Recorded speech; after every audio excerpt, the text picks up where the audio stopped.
Yeah. I want to watch people work. Like, I'm there to absorb and get to know everybody. And if I want to really make money, I stay the fuck home. Right. Oh, isn't I going to do walk-ups? Yeah. The fuck I want to do that for? I do it at home. Hopefully that they take care of the clients. Yes. Beyond what you take care of. And therein lies the problem. It's like, it's kind of like a thing where we worry about the business at the same time as worrying about the individuals. Well, social media has created a narcissistic society. Oh, yeah. Me, what's my likes? I go, I almost never post. Yeah. I almost never post. I should. I'm like, I find it exhausting. Yeah. You know, like we had a young girl at the shop. She's in a TikTok. I go, let's do your way. Let's do some funny shit. She threw water on me. It's like some water challenge. It got the most likes because I got dumped water on me. The most useless. Had nothing to do with fucking tattooing. Yeah, exactly. Like, I'm like, what the fuck is this? Exactly. But these kids today have the attention span of a fly. Yeah.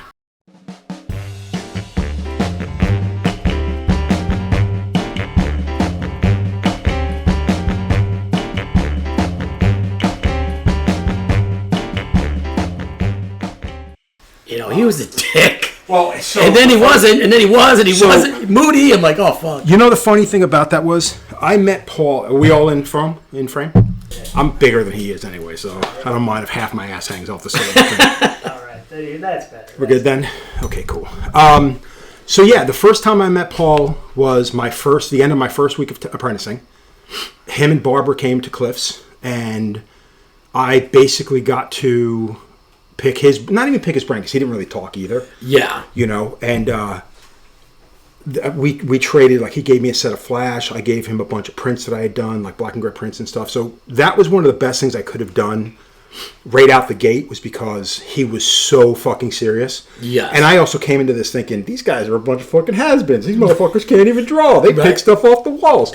So I was like, I'm going to fucking draw everything. And this, but then seeing him drawing on the skin, seeing how he worked with his clients, all that shit, it was sobering as fuck. So it was one of those things like, wow, this guy's a real fucking artist. And this is back in like 93. So it was like, I didn't know anything about tattooing. Right. And so that was a good thing to have gotten. He was also one of the first big name artists to diss me, because after I left working for Cliff talked shit. He was tight with Cliff. Paul didn't talk to me, and this is when I'm just starting to make a name for myself. This is like 2.5 years in my career. I start doing conventions. I'm bouncing around. We're pretty much both swimming in the same sea. I still look up to him as like a godlike status. Absolutely, like he's up there for me from like Mario Barth, Bernie Luther, Philippe Blue, Philip, all those guys. God. To me, he was one of them. I was just I was like the redheaded stepchild of that generation. Yeah. And he wouldn't even look at me. And my response to that was, whenever I'd see him, I would just play act that, I know he hates your guts, but fuck it. So I'd walk into an elevator, I'd be like, hey, Paul, what's up? And I wasn't trying to taunt, but I'm like, man, I still respect you. It doesn't matter. Right. And we did that for probably 3 years before Cliff burned his bridges with Paul. Paul came to the realization that, and it's funny because we just talked about this fucking 4 days ago, and he realized, I'm like, yeah, he wasn't my friend. He was a fucking asshole. You got that. You left because of it. You were treated poorly because of it. I see it now, and not for nothing, fuck that guy. And it took, I'd say we didn't talk for 7-8 years. Yeah, because and to Paul's credit, he came to me and said, hey man, I'm sorry, I fucked up. Like, I believed I had friends that weren't really my friends. And I'm like, cool. Hey, you don't have to apologize, dude. I get it. Right, yeah. Especially because back then we were blind loyal to like certain people. Well, it was like a little gang. Almost. Yeah. Well, do you think he was like a dick? By the way, this is all recording. And that's fine. No. I love Paul. Sometimes it's better to go in like whatever. Yeah, whatever. Then you cut it up or whatever you want. But that's the thing. Like, again, I think the problem with that is he was the first generation of rock star and legitimate. Like, I remember when I went to Philadelphia Eddie's way back in the day. Paul walked in, and this is when I always did skulls and shit, but I did it kind of generically, and then Paul was the first guy, black, and half the face is missing because of the shadow. And he walked in, and the whole place went silent. He was the first rock star. Yeah. And I truly believe no one will be as famous as him.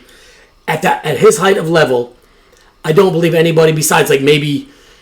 so when you look back on it, and this is going to cause a lot of shit, and if anybody feels this way, put it in the comments. Gil Monty, technically, from a different perspective, was that guy before Paul was. So, to me, of my generation, it was Paul.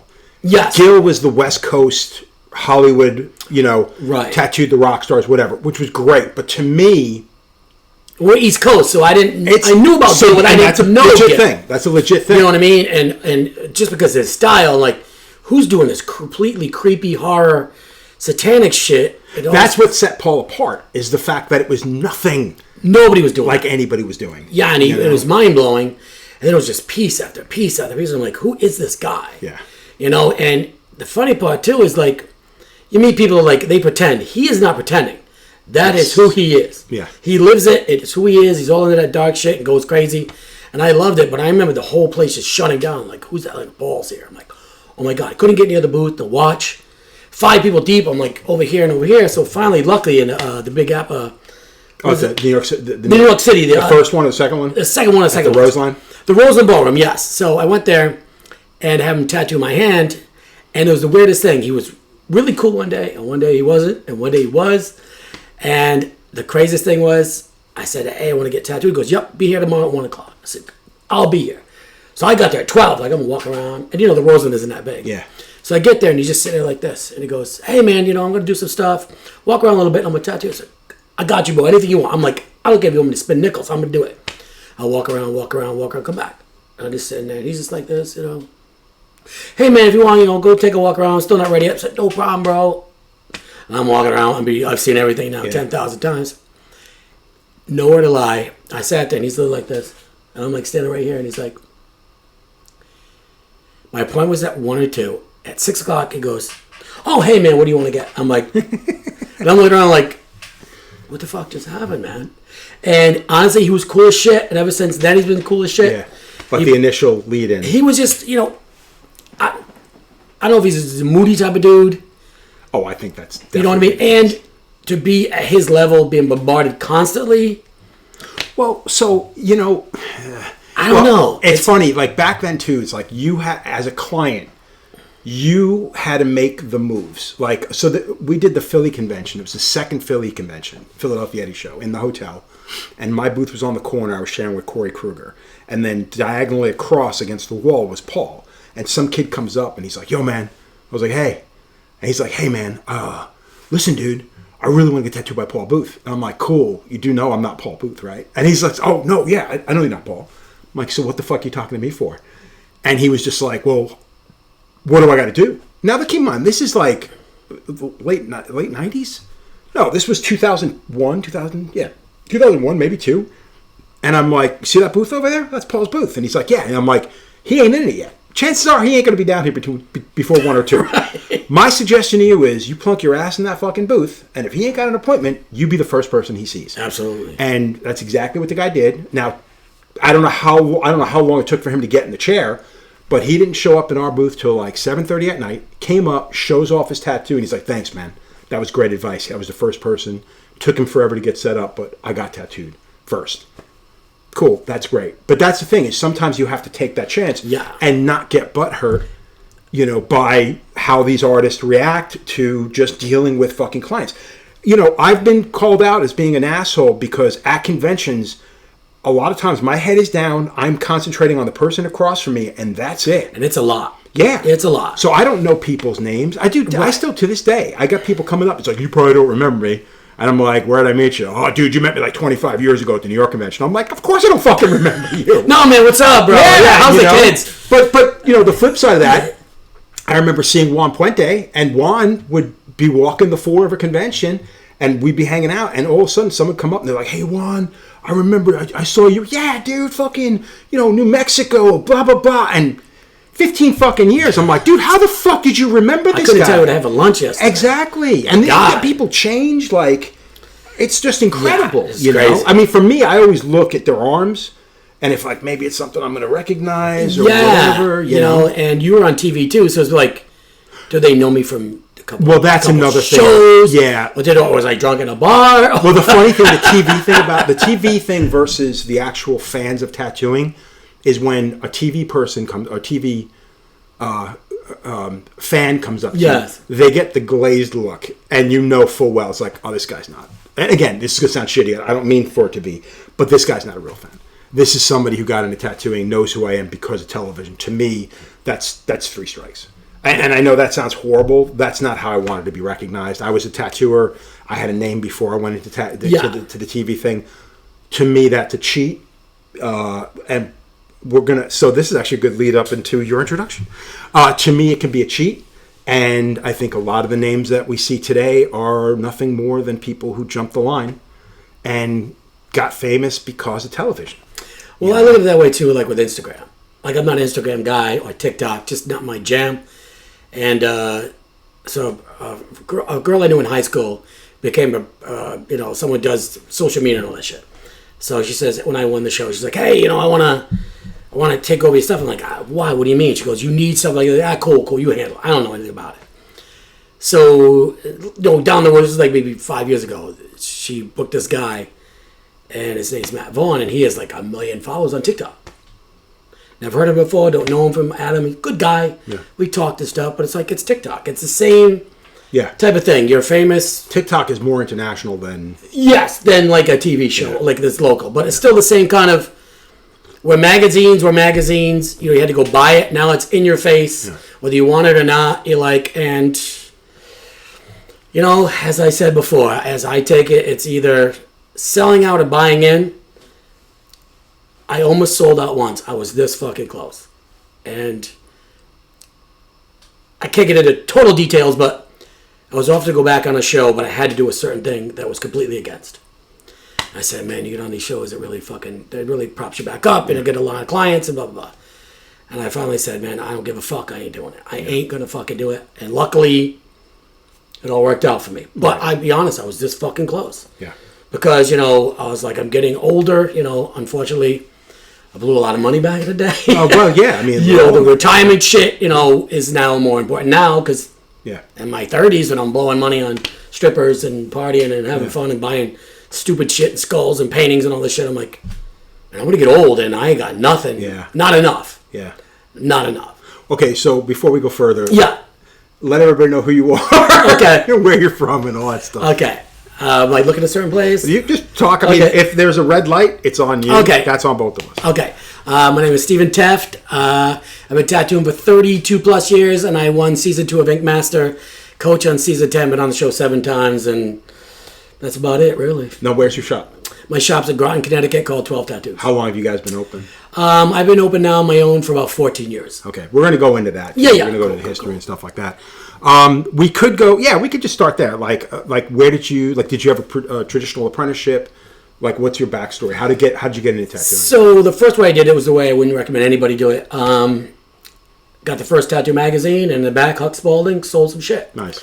So I was getting tattooed by Bill Leica back in the day. And another one of the most miserable people I've ever met in your life. Yeah. But a bomb artist, and I respected him so much. But the guy was just miserable. He's mean. The way you would think used to be like, sit down and shut up. He ain't changed much. Okay. Yeah, I remember you had the other Hope, and he was in the corner just bitching about something, Yeah. Love the guy. And I remember I wanted to get into it, and I called him up, and I said, hey, I don't know if you remember me, but you did a couple tattoos, skulls on me. He goes, yeah, I do. He goes, what could you do for? I said, man, I would love to apprentice. He goes, are you shitting me?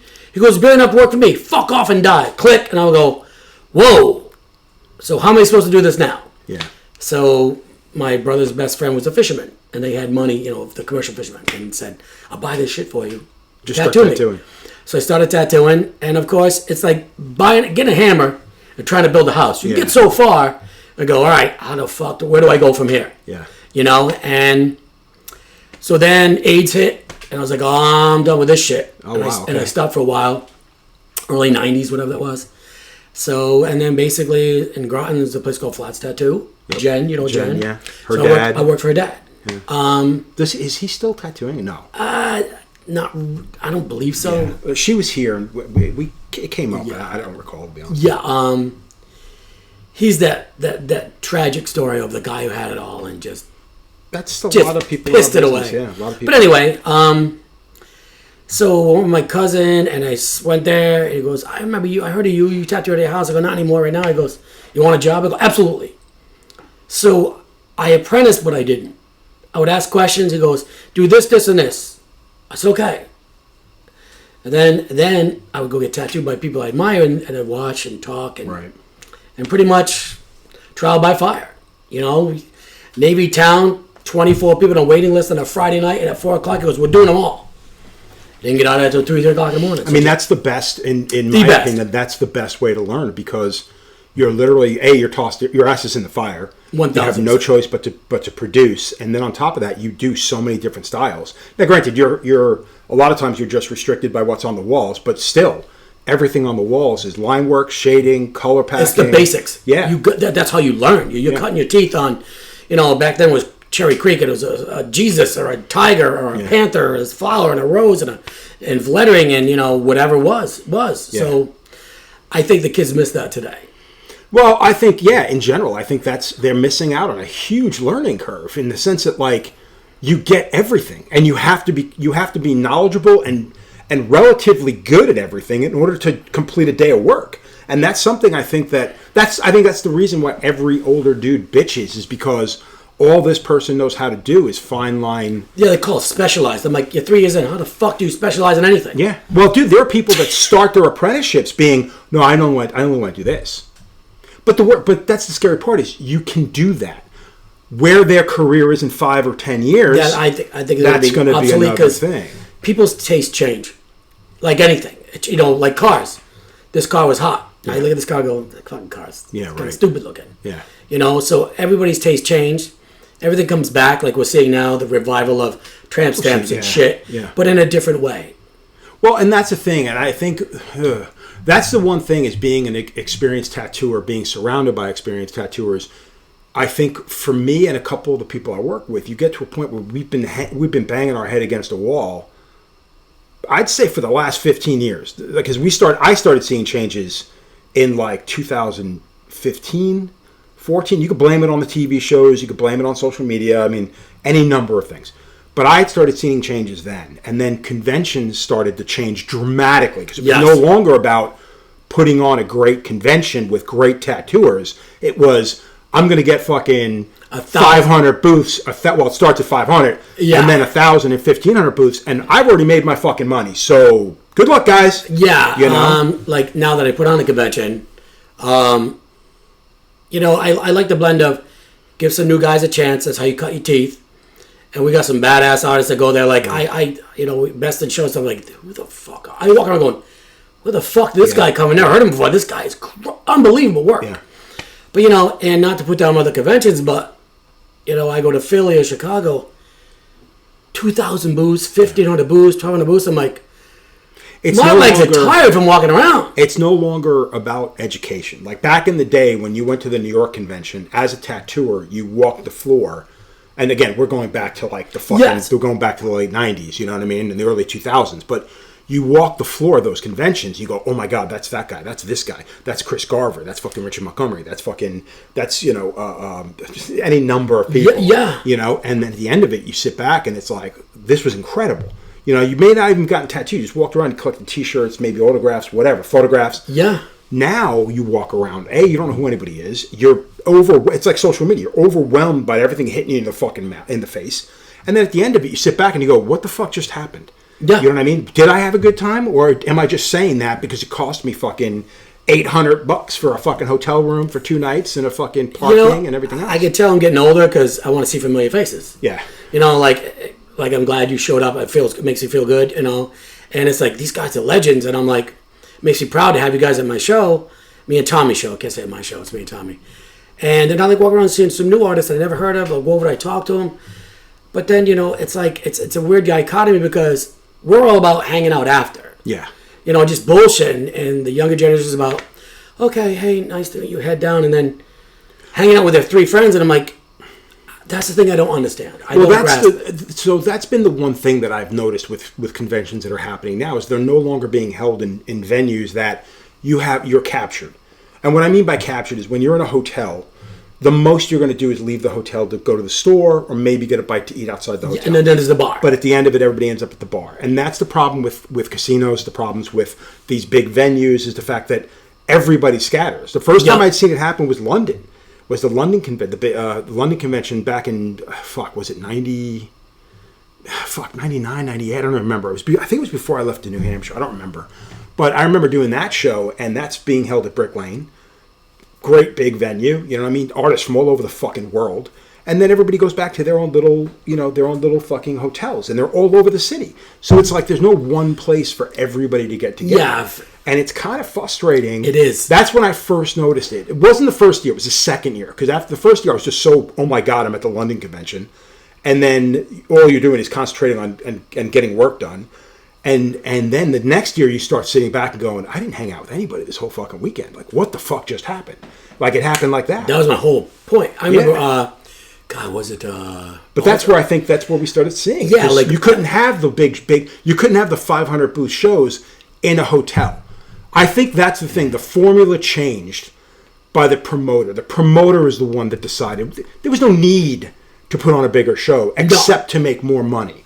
Yeah, and that's where I get a little aggravated with the promoters in a sense that, like, you didn't handpick every person that came through the door. You didn't take the time to cater to. Maybe you took time to cater who's on the stage, but you're not catering to who's on the floor, and that's a big fucking deal. Yeah, It's like anything. Once it gets out there, you can't control it anymore. It's kind of like I got a farm and I got 500 cows. Now I got 1,000 cows. And I got 2,000 cows.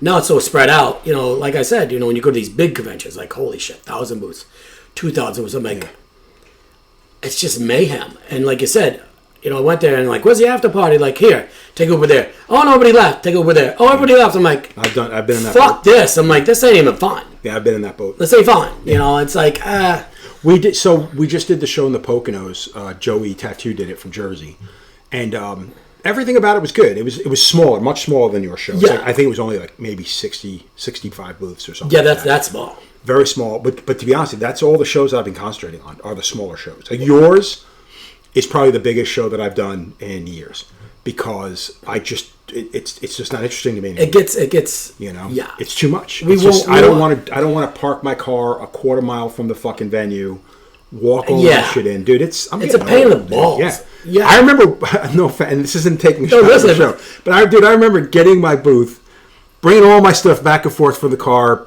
getting into the booth and being like, okay, I gotta go check in, and then I gotta walk a fucking mile and a half. Yep.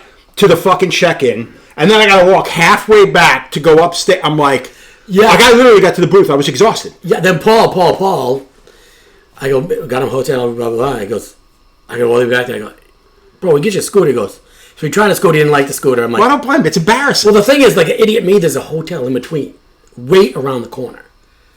Well, that's the one we were in. So that's called Earth. So normally I get everybody rooms at the other one. Right. So the kid that works with me, his wife works at the hotel, so I get discounted rooms. Right.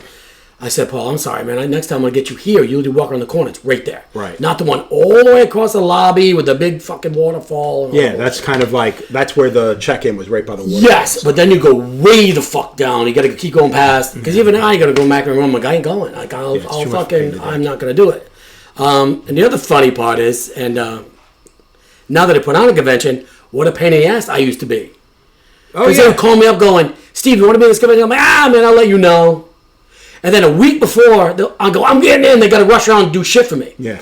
So me and Tom put on this convention, and I call my friends like, yo, man, I need your paperwork. Yeah. And I do the Paul, I need your paperwork. Yeah, man, I got you. And then a week go by, I go, Paul, man, like, yo, bro, I need your paperwork. And I'm like, I was the asshole. Yeah. Kind of like, put it off. Because you don't realize, again, it is a business. It is something you need to take seriously. And as artists, there is the ego where you sit back and be like, dude, you really want me at your convention? Then fucking take a breath. Because I'll get to it when I get to it. Which is not the right way to be. No. And I've heard in one of your other podcasts, and you were talking to Eric Merrill about, how we used to, like, when you're really booked out, you kind of blow people off a little bit. You do. And now they're all kind of getting leaned. You're like, yo, man. Yeah. I'm looking at all my messages. I'm like, and stuff like, my brain's fried. I'm like, yo, did anybody message me? Yeah. I'm giving so many people my personal phone number, like, yo, call me. Yeah. Well, but there's a flip side to all that too, because that was one of the things we've talked about. Like, for decades, I've spent my career on the fucking road. My friends are all over the world, and that's part of the joy for me traveling. It's not about just making money. It's not about just tattooing on the road. This is about seeing friends. Right. And a lot of the clients, locals, get to a point where it's like, well, you're always on the road. I'm like, dude, when was the last time you tried calling the shop and booking an appointment? Because that's why there's a manager here. Right. Now my stuff's online. So you could literally go online and see what my entire schedule looks like and book at your fucking convenience. And now they're all acting like, well, you're always away. I'm like, go fuck yourself, because that's not the case at all. Like, I'm away, yes, but it's posted. I'm here. I'm away for 4 days. Exactly. It's not like you get a wild hair up your ass about getting tattooed, and now all of a sudden it's like, oh, fucking Joe's away. I've had a guy do that. I haven't seen this guy in years. He goes on he calls me up. He's like, hey, you around the weekend of the 28th? I'm like, no, we're leaving to go down to North Carolina for our hoedown. Oh, man, I want to get tattooed. Dude, I haven't seen you in 2 years. Like, all of a sudden, that's the only weekend you got? Right. Like, no, man. Like, I can only feel so bad. Right. Like, and I'm wide open. And I'm saying that considering my schedule sucks right now. Yeah, I'm wide open. Oh, you got the 12th? No, but I got the week after. Oh. Well, I heard you booked out a year ago. That was like a long time ago. Yeah, right. I go, that was that flash in the pan. Yay for me. Stupidest thing I ever did. Book something because, God forbid, something happens. Right. You want a week off. It fucks everything up. I go, I booked out 2-3 weeks. Tops. Yeah. I mean tops. Yeah. I go, I know when the show reruns, because everybody who's a kid that watched me, I'm tattooing everybody's sons. Yeah, you'll and shit catch like that little I'm bit. like, oh, what the hell's going on? The show must be rerunning again. And it's like, but otherwise than that, I'm not like anybody else. I'm all old school, like, going to bars. Like, hey, man, who does your tattoos, man? Oh, come and see me. Like, yeah. The old school way. Well, you got to do Well, it. the crazy thing is that I don't think that really works the way it used to work, though, now. Because everybody's got their one friend who tattoos, or they got, like, the group that they go with that gets tattooed at the one place or whatever. I don't think it matters. Like, respectability, reliability, and fucking professionalism don't really matter much anymore. It's literally like and this is where it goes back to what you were saying. Before, we held all the cards. You wanted to get tattooed, you had to come to us directly, and you got tattooed at our leisure. Yes. Now, the flip side of this is the clients have taken all the control. And not because that's just the way it worked out. It was a bunch of younger kids coming into the game and going, oh, that guy doesn't have time for you right now? I'll tattoo you. I do. Oh, you can only come in on Sundays and he doesn't work on Sundays? Fuck it, I'll come in on a Sunday. And plus, there's a shop at every corner. And there's apprentices that have exactly apprentices with shops. When I first started, there was one in my town, and then within 3 years, 2. Now there's 5. That's still not terrible. Even in New Haven, I mean, there's maybe 4 shops in New Haven, right. in the proper New Haven. Right. But it's like, so now, back in the day when we got everything, because if you wanted the name, you wanted the road, something tiny, you had to come to us. Well, now it's like, well, there's a shop in their town. There's a shop in their town. Well, it's just a name and a rose. I don't need to go to Steve. And then, well, that's a big and then all that money, extra money, used to get booked out like names and roses and whatever. Now it's like they don't need, I don't want to call it the skill, but they don't need that level of, I just go here. Well, and that's the shame of it. Like Adam complains about it quite often, is the fact you'll get somebody in your chair who came in on a walk-in. And then you'll look at the rest of their work, and they've got some pretty cool stuff. And it's like, well, who are you going to for all this? Oh, we're going to this guy, and this is my guy, and blah, blah. Why the fuck aren't you letting us do this? Or why isn't he doing this daffy little tattoo? And you're coming to us because somehow, what? We can just because we can get you in. It's a bit of a smack in the mouth. It's because it is one of those situations where it's like, yeah, dude, we're fully capable and we're better than what you get, and you can only say so much because you don't want to make the person feel bad. Right. The second it goes into, well, it's not a good tattoo. So what do you got to say? Yeah, no, it's not very good. Right? You know? Yeah, I like it. Do you like it? That's always my out. Yeah. Well, I just you go so like, hey man, do you like it? Yeah, it's good tattoo. I try to. If you like it, I try to avoid it. Because I mean, I always say, do you want my ink master opinion? You want me to look at lines and colors and rip it apart, or if you love it, then it's a good tattoo. Yeah. I mean, what else you want me to say? Exactly. You know, and why would you ask anyway? I think that's kind of weird. Yeah. You know. Well, that's because like everything else in this world, everybody's looking for. Not justification. What's the word I'm looking for? Approval? Yeah, approval. Not approval either. Just they want you to know. They want you to tell them that it's as good as you think it might be. Like, they can't make that decision on their own. It's the same thing. The same reason why I think certain styles blow the fuck up. It's not because they make better tattoos. They blow up because everybody gets it. So it's almost like an approval of, oh no, this is a good tattoo. This is what you should get. It's like when tramp stamps got popular. What controlled that a little bit was, well, it's a good placement. I still think it's a great placement for a woman, mainly women. Shit, for guys, it's a bit weird. It's a bit strange, but it is a flattering spot to get tattooed if it's done properly. Right. But then what happens is that all gets watered down. So now all of a sudden it just becomes a little tramp stamp. It becomes the tiny dopey shit tattoo that has no thought put into it whatsoever. I just want it. It is just a fucking piece of tribal with maybe a rose in it or whatever, and it's the same fucking tattoo that everybody gets, as opposed to going to an artist and going, well, what can we do down here? Oh, we can totally hook this up and make it blah, blah, blah, blah, blah. They don't want to hear that. They want to see what everybody else has got. That's what they need. I want to be different like everybody else. Yeah, exactly. That's what it is. You know, it's like this new weird thing, and how you feel about it. People starting off with neck and hand tattoos before they're even covered. Yeah. I go, I'm not understanding this because, you know, back in our day, we're older. I did do my hands, I do my throat and neck. I'm like, you know, if this don't really work out, I need to still kind of maybe go get a job.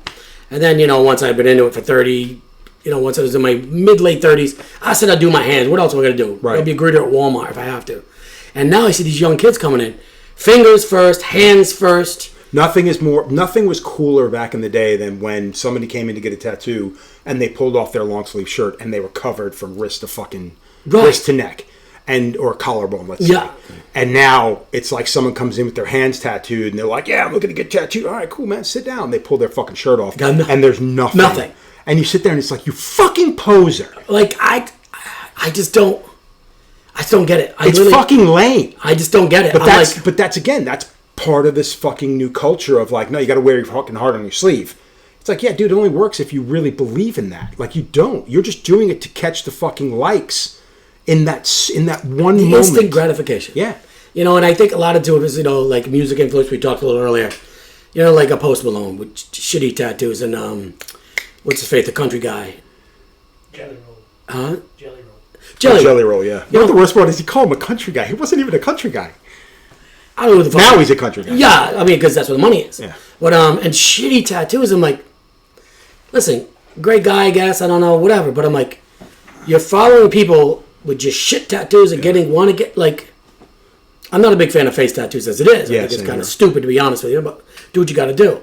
But I mean, these guys are covered in shit. A lot of the basketball players are covered in shit. A lot of the rappers are covered in shit. A lot of that is like, it always came off as being rites of passage kind of stuff. You know, when you look at like the Moko from like New Zealand and stuff like that, like those are rites of passage. Those are done that way because this person has achieved a certain level in life that this is the stage you go to. Now, I mean, somebody who lives in the streets and fucking is in gangs and whatever, that's a rite of passage. I don't agree with it. I think it's ridiculous. I think you're marking yourself. But again, they're doing it for a particular reason.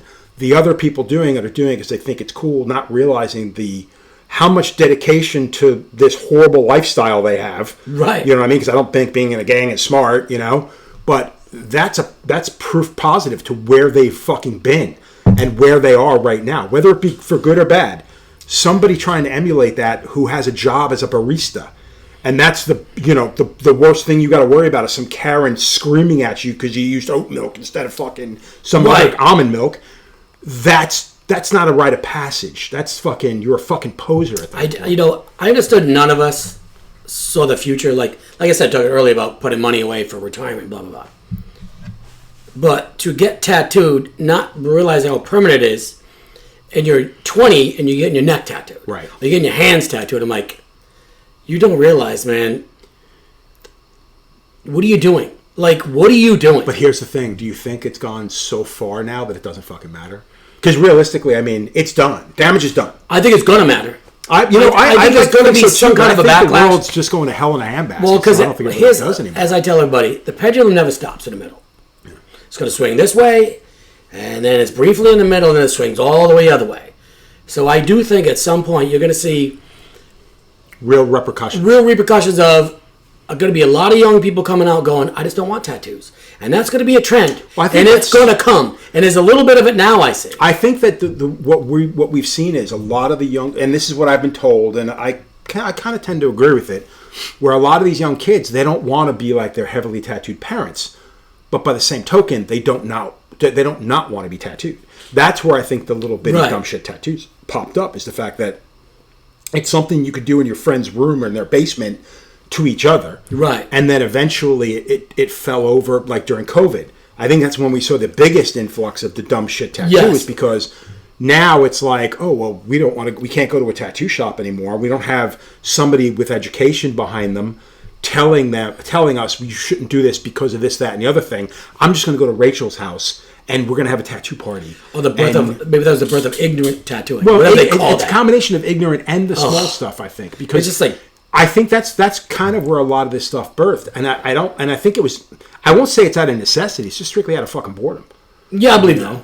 Strictly out of boredom, and the fact that Amazon was allowed to sell willy-nilly to anybody who had a fucking Amazon account. Yeah. And that's the shame of it, is the fact that I honestly believe, and this is never going to happen because I know Amazon is entirely too big, but fuck them. Every time some kid makes a mistake, it should be put back on the fucking guy who sold this shit to him. Like back in the day when you bought stuff from Stanley and Walter or S&W or Spalding or whatever, you know what I mean? There was nobody to talk to. You know what I mean? Right. Like, or you could conceivably go down there and they were going to tell you to fuck off and throw you on the curb. And you got the book of A to Z tattooing. Exactly. But the thing is that it was such a smaller thing back then. Yeah. Now, Yeah. you have legitimate fears of really fucking up a lot of people. And with disease and bloodborne pathogen and everything else we deal with, there should be real repercussions. Yeah, you know, As a shop, and I say this in the shop all the time, 1,000%. something, God forbid, happens, it comes back on me. Somebody gets banged up in a basement, they're done. Right. They're not gonna. Nobody's gonna come fucking calling. You know. No, Which is fucked absolutely. up. As a proper business owner. you know, and I think the thing too that bothers me is the younger generation, for right or wrong, they don't know the names. Yeah. You know, I was hungry to know who did what, like Curry Barber and all those. Yeah. The names, you know, Fit Buchanan and like all the names, and then when you know, a couple of the guys died, they're like, "Who's that?" I go, Yeah. "What do you fucking mean? Who's that?" Yeah, Jack Rudy. They're like, well, you didn't tell me. I go, wait a minute. I told you that tattoo. I'm supposed to teach you the history of fucking tattooing. Whoa. Be hungry. So let me ask you a question. The importance of just that. That's one of the reasons I have issues with these young kids apprenticing 4, 5, 6 people inside of 2 years, because they know nothing. Now, granted, it could be brought back right to you. You're the mentor. You're the Yep. ones who should have brought them and said, yeah, man, you need to know these fucking people. You know what I mean? To me, I was in a shop where that was an important thing, that people Right. did look up to guys like Jack Rudy and fucking Corey Miller and Fit Buchanan and all Yeah, those guys. yep. So it was just the next logical step for me to be like, oh, then there's this guy, this guy, this guy, this guy. And then that starts it. But it is kind of the responsibility of the fucking mentor to be like, dude, no, we're going to a convention. You're going to meet these fucking dudes. You're going to sit down. The hard part is, you know, the younger generation, they're so, I want to say, they're part of the tattoo community, but they're not, in a way. Like, I personally was hungry. When I got the tattoo magazines, I was like, who's this, who's that, who's this, who's that? And now with Instagram, it's even easier. Yeah. You really can look these people up, like Evan Owen. I remember when I seeing his first tattoos Yeah. up at Sturbs, like, who the fuck is this guy? His shit's amazing. Yeah. And then I had to know. And these kids today are like, oh, Yeah, whatever. you know what? They don't, you know, they're not hungry, I guess. You know, maybe it's like, it's not force fed to them. Like, Well, but how many that's- names like they know Paul Booth working for me, they know you from working with me and local and blah blah blah. But that's one of the reasons I think that people shouldn't be apprenticed, or you shouldn't be apprenticing them. That's my opinion. And again, part of the reason I've never apprenticed anybody, and probably never will, is because it's a lot of fucking work to do it is. properly. It's a lot of work, and I just don't want to be I don't want to deal with it. I'd rather find somebody out there who already has his foot in the water and can improve by being Tweak brought him. amongst people. Yes. That will help him. And that is more important to me, because I think there's more bad tattooers out there than there are maybe good ones trying to get into the business. Yes, I believe that. So I'd rather take and pursue getting these people better, educating those people who already fucking shit up, Yeah. and making them a better person. Or just simply being like, get the fuck out. You know what I mean? And make Oh. it impossible for that Nothing's person. worse than these kids today. Like, oh my god, apprentices are like treated like dogs. Like, yeah, the way you should be. Do you want this? Do you want this? Not like dogs, but bro. Well, but do you there- want it? There have been times. It's like a boot camp. You can take it too far. Yes. But which I never did. But you know, I was like, yo, you late for the third time? Go wash cars today. Like kind of busting balls shit. Yeah. You know, not like throwing shit across the shop and shit. But I'm like, what the fuck? Do you Well, want I mean, this or not? I've heard stories that I'm like, damn, you put up with that? Like, I mean, it's a lot. I mean, dude, that's why I left the shop. Yeah, and it wasn't because I was treated horribly. It was the way in which I was being spoken to. Like, I grew up in an Italian household, dude. There was a certain amount of respect that you had to give. Yeah. But you gave respect in order to get it. And again, when it was an adult, you always gave a certain amount of respect based on that. But the second that person stepped out of line, you were given the right to talk back. Yeah. And that's how I went in with Cliff. And when he spoke out and acted and treated everybody poorly, made comments that were not cool, like just shitty comments to the point where it was affecting that person's lifestyle. Dude, it's like, you don't give a fuck. So therefore, why should I? Yeah. Like, yeah, you brought me into this business. That's fantastic. I'm now making you money. So there comes a point where you got to give a little, or at the very least, let me kick back. Let me fucking, like, you rag on me, I'll rag back on you, like every one of my other friends. 1,000%. But he felt he was above that, and the moment I did speak out, which I'm inclined to do more often than I should, push it. It's gonna happen. He would get in my face, and I'd be like, dude, fuck you. Yeah. Like, you don't get to call him fag and me fucking fat, and then not have somebody make a comment about your wonky fucking eye. Like, it's just the way it is. You know what I mean? The same thing. You call this guy's, I heard he's got AIDS. You just announced the guy's got AIDS. A local tattoo shop in front of a room full of people, and you're shocked it got back to him. Yeah, that's devastating. There comes a point where, you can push things too far. Now, if you were in an old school biker shop and I did that, you're going to beat the living crap out of me. And one of two things. I'm either going to leave with my tail tucked, or I'm going to sit there with my tail tucked and take whatever you give me. Exactly. Right. And I'm not that. I wasn't in that kind of shop. I wasn't that kind of person. So you put up with it. I put up with it as long as I could. And then when I had the opportunity to leave, I bounced. Looking back on it, I get it. It was a year, like literally 1 year I worked in that shop when I bounced. He has every reason to be pissed off. He can motherfuck me till the day I drop dead. I don't care. Right. That's how strongly I felt about him being a fucking douchebag. That's the thing. Everything has its limits. You know what I mean? Like, I remember, like, back in the day, like, you could tell The Apprentice, he's walking around in a bunny suit around a fucking convention. You're like, funny shit. Or a tutu. Yeah. Because a lot of people got the joke. That's the other thing, it's too. It's a joke. It wasn't meant, like, you're not making somebody walk through a fucking room full of used tampons. Right. You know what I mean? Gross shit. I don't even know where that fucking imagery came from. But it's nothing gross. It's nothing detrimental. It's goof stuff that everybody's going to look back on and laugh. And the person who did it to, you knew he was in on it. Yes. It wouldn't bust his balls too much. Like, hey, man, okay, he's that dude. Like, I've had a bunch of women apprentices. You treat them very differently because they're women. But let me ask you a question. Are you treating them differently because of the day and age we live in? Because not for nothing, Jen's been in this business since she was a kid. See, she's seen stuff. Well, put it this way, I've known her since she was 5. That's my point. And her dad was a biker. And we were tattooing Hell's Angels and everybody. That is a completely different lifestyle. That's a different girl. That's like growing up Conan in Highborn age. Yeah. You know what I mean? That girl. Like, yeah. You're eating liver straight out of a So I'm just calf. saying, well, just in general, I don't want to be mean to girls, but I'll be harsh. I'll keep a very even team. Like, you fucked up. I'm going to step on you because you fucked up. I'm just not stepping on you to step on you. Yeah. It's like, you fucked up. Say you're sorry and don't fucking do it again. Harsh. Yeah. Not gonna be like, oh, dude, I can go really, what the fuck, dude? Like, a little different. Well, but again, and that's what I'm saying. The rules are different nowadays. I mean, they're dramatically different. In my now. shop, it's about the same. But it's also location. Like where you are in Groton versus here in New Haven. Yeah. And then you go into Brooklyn. Yeah. You can't talk to women like that because there's a whole movement based around that. I tell everybody, when you walk in this door, you're not a male or a female. You're an artist or a worker or whatever you want to call yourself. You fuck up, you get hammered, you do great. I'm going to walk right over to you and go, you did fucking great today. Yeah. I feel that's important too. When you're doing good, I'm going to reward you. Hey, man, you're doing great. Right. You can't just shit on people and not reward them. No, I So agree. you got to kind of balance it. But I'm also, her dad was a biker. I was brought up around, go fuck off and die. And, when some guy wouldn't leave the shop and the gun got pulled and stuck to his forehead, I go, you got to get the fuck out and blow your brains out. Yeah. Like old school shit. Yeah. But I mean, none of that shit needs to happen now. It's not that way anymore. No, it's a different. That's why it's funny when you talk about things that happened in shops back in the day, and now these kids they ride in and they're just like, oh, it's fucking bullshit. Nobody got their hands broke.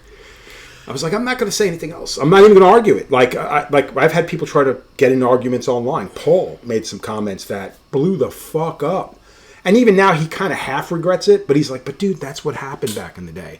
And I'm like, yeah, dude, you can't explain it to people today. It's like it just doesn't exist that way. If a shop opened in your town without permission, you did stuff. That was handled. Yeah, that was handled. Dude, Doc Dog out of Vegas, and now he's out in Florida. But dude, I don't know if it's a documentary or it's more than a podcast, but they should do a documentary on this guy. He's been tattooing since like the early 70s. But dude, he's talking about being in Vegas, in downtown, and being like, this is a one-shop town, dude. Like, who the fuck do you think you are? You're opening up the street from me. And they're like, it's bigger than that. like, cool. And they walked out and they blew the fucking shop up. Yeah. And dude, he tells the story. It's fucking amazing. I've heard the story sitting poolside Right. at a convention. And I was just kind of like, God damn, that's fucking crazy. Yeah. But it was just a different day and age. And again, I'm not saying we should bring this No. back. But the fact is, the lineage was there. But, I mean, that's all been But bred now out there's of us. almost no respect. Yeah, it's been bred out of It's it. kind of like, oh, I can rent that place right there next. Like, really? You want to step on toes? Yeah. Like, you go into this business going, hey, competitive's great. Don't step on toes. Be respectful of everybody. Just be smart. You Well, that's open up a shop 2 doors down. That's dumb. You're creating animosity. Yeah, from a business standpoint. But these kids, like I said, I keep calling them kids, younger adults, what the fuck. There's a double-edged sword here because I go around and I see these younger kids coming up like, these fucking guys are so good. There's a lot of artists getting involved now, which I like. Am I totally thrilled about how they do everything? No. But, God, they're so good. Well, that's something, a lot of people rip on, like, when I talk about what's happening in the business today, and they think that I have no respect for the artists that are coming down the pipe now, and that is so far from the fucking truth. There is nothing but immense fucking talent out there, and I've been fortunate enough to get to meet a lot of those people, make friends of some of those people, because not for nothing, you'd be stupid to put your head in the sand and just say, this is the way it should be, fuck all this other stuff. Having said that, I think that there's just as much to be learned from them coming to somebody from our generation and going, what about this? And why do you do this? Like what we're seeing happening with pigments right now. And this is just a small thing. But it's one of those things where it's like, yeah, this isn't as good as what we used to use. And this is when we used to mix shit. Yeah. And people are like, oh, it's got to be better. And I'm like, no, it's not. Because I can show you stuff that's on my arms that are 30 fucking years old. Handmade pigments from the fucking 90s. And they look amazing. You're showing me a tattoo that's fucking 3 years old, and the yellow's already gone. The orange is already... And then, granted, this is part of your partner's thing, but whatever. I'm not going to name brands. But it's one of those things where that is a thing that's happening right now. And I can show you how much better it used to be. Yeah. Now, government gets involved. It's beyond us now. It's and like needles. Yes. Well, I used to hand make my needles. And now you buy them, and you think one company's good, and you're like, this thing sucks. Well, that's the nice thing. When we do the hoedown, we actually do a needle making thing, and we explain, we show people, sit down, make some needles.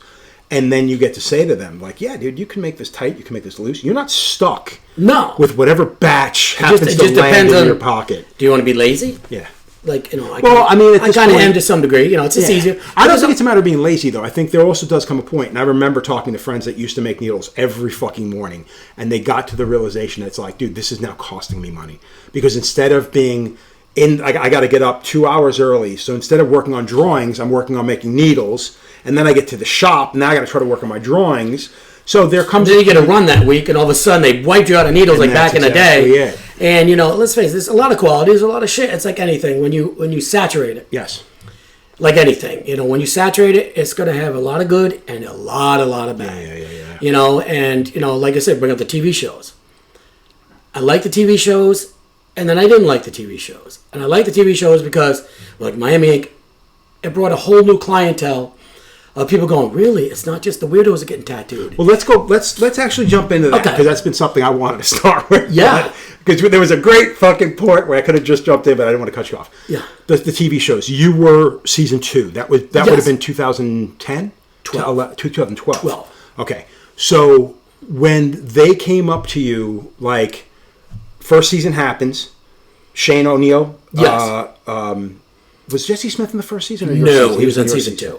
Okay. It was 8 artists. So it was Tommy Helm. Those were the two big names. Yes. And when I sat back, and no offense to Shane, but when I looked at that and I knew Tommy's work, I was like, Tommy's got this. If Tommy doesn't win the show, it's bullshit. And then Josh, wasn't Josh in it? Yes, there was Josh Woods. Yes. And Josh was another phenomenal fucking tattooer. Like, these guys did everything well. Right. So to me, I had it in my brain, I'm like, it's either going to be Josh or Tommy.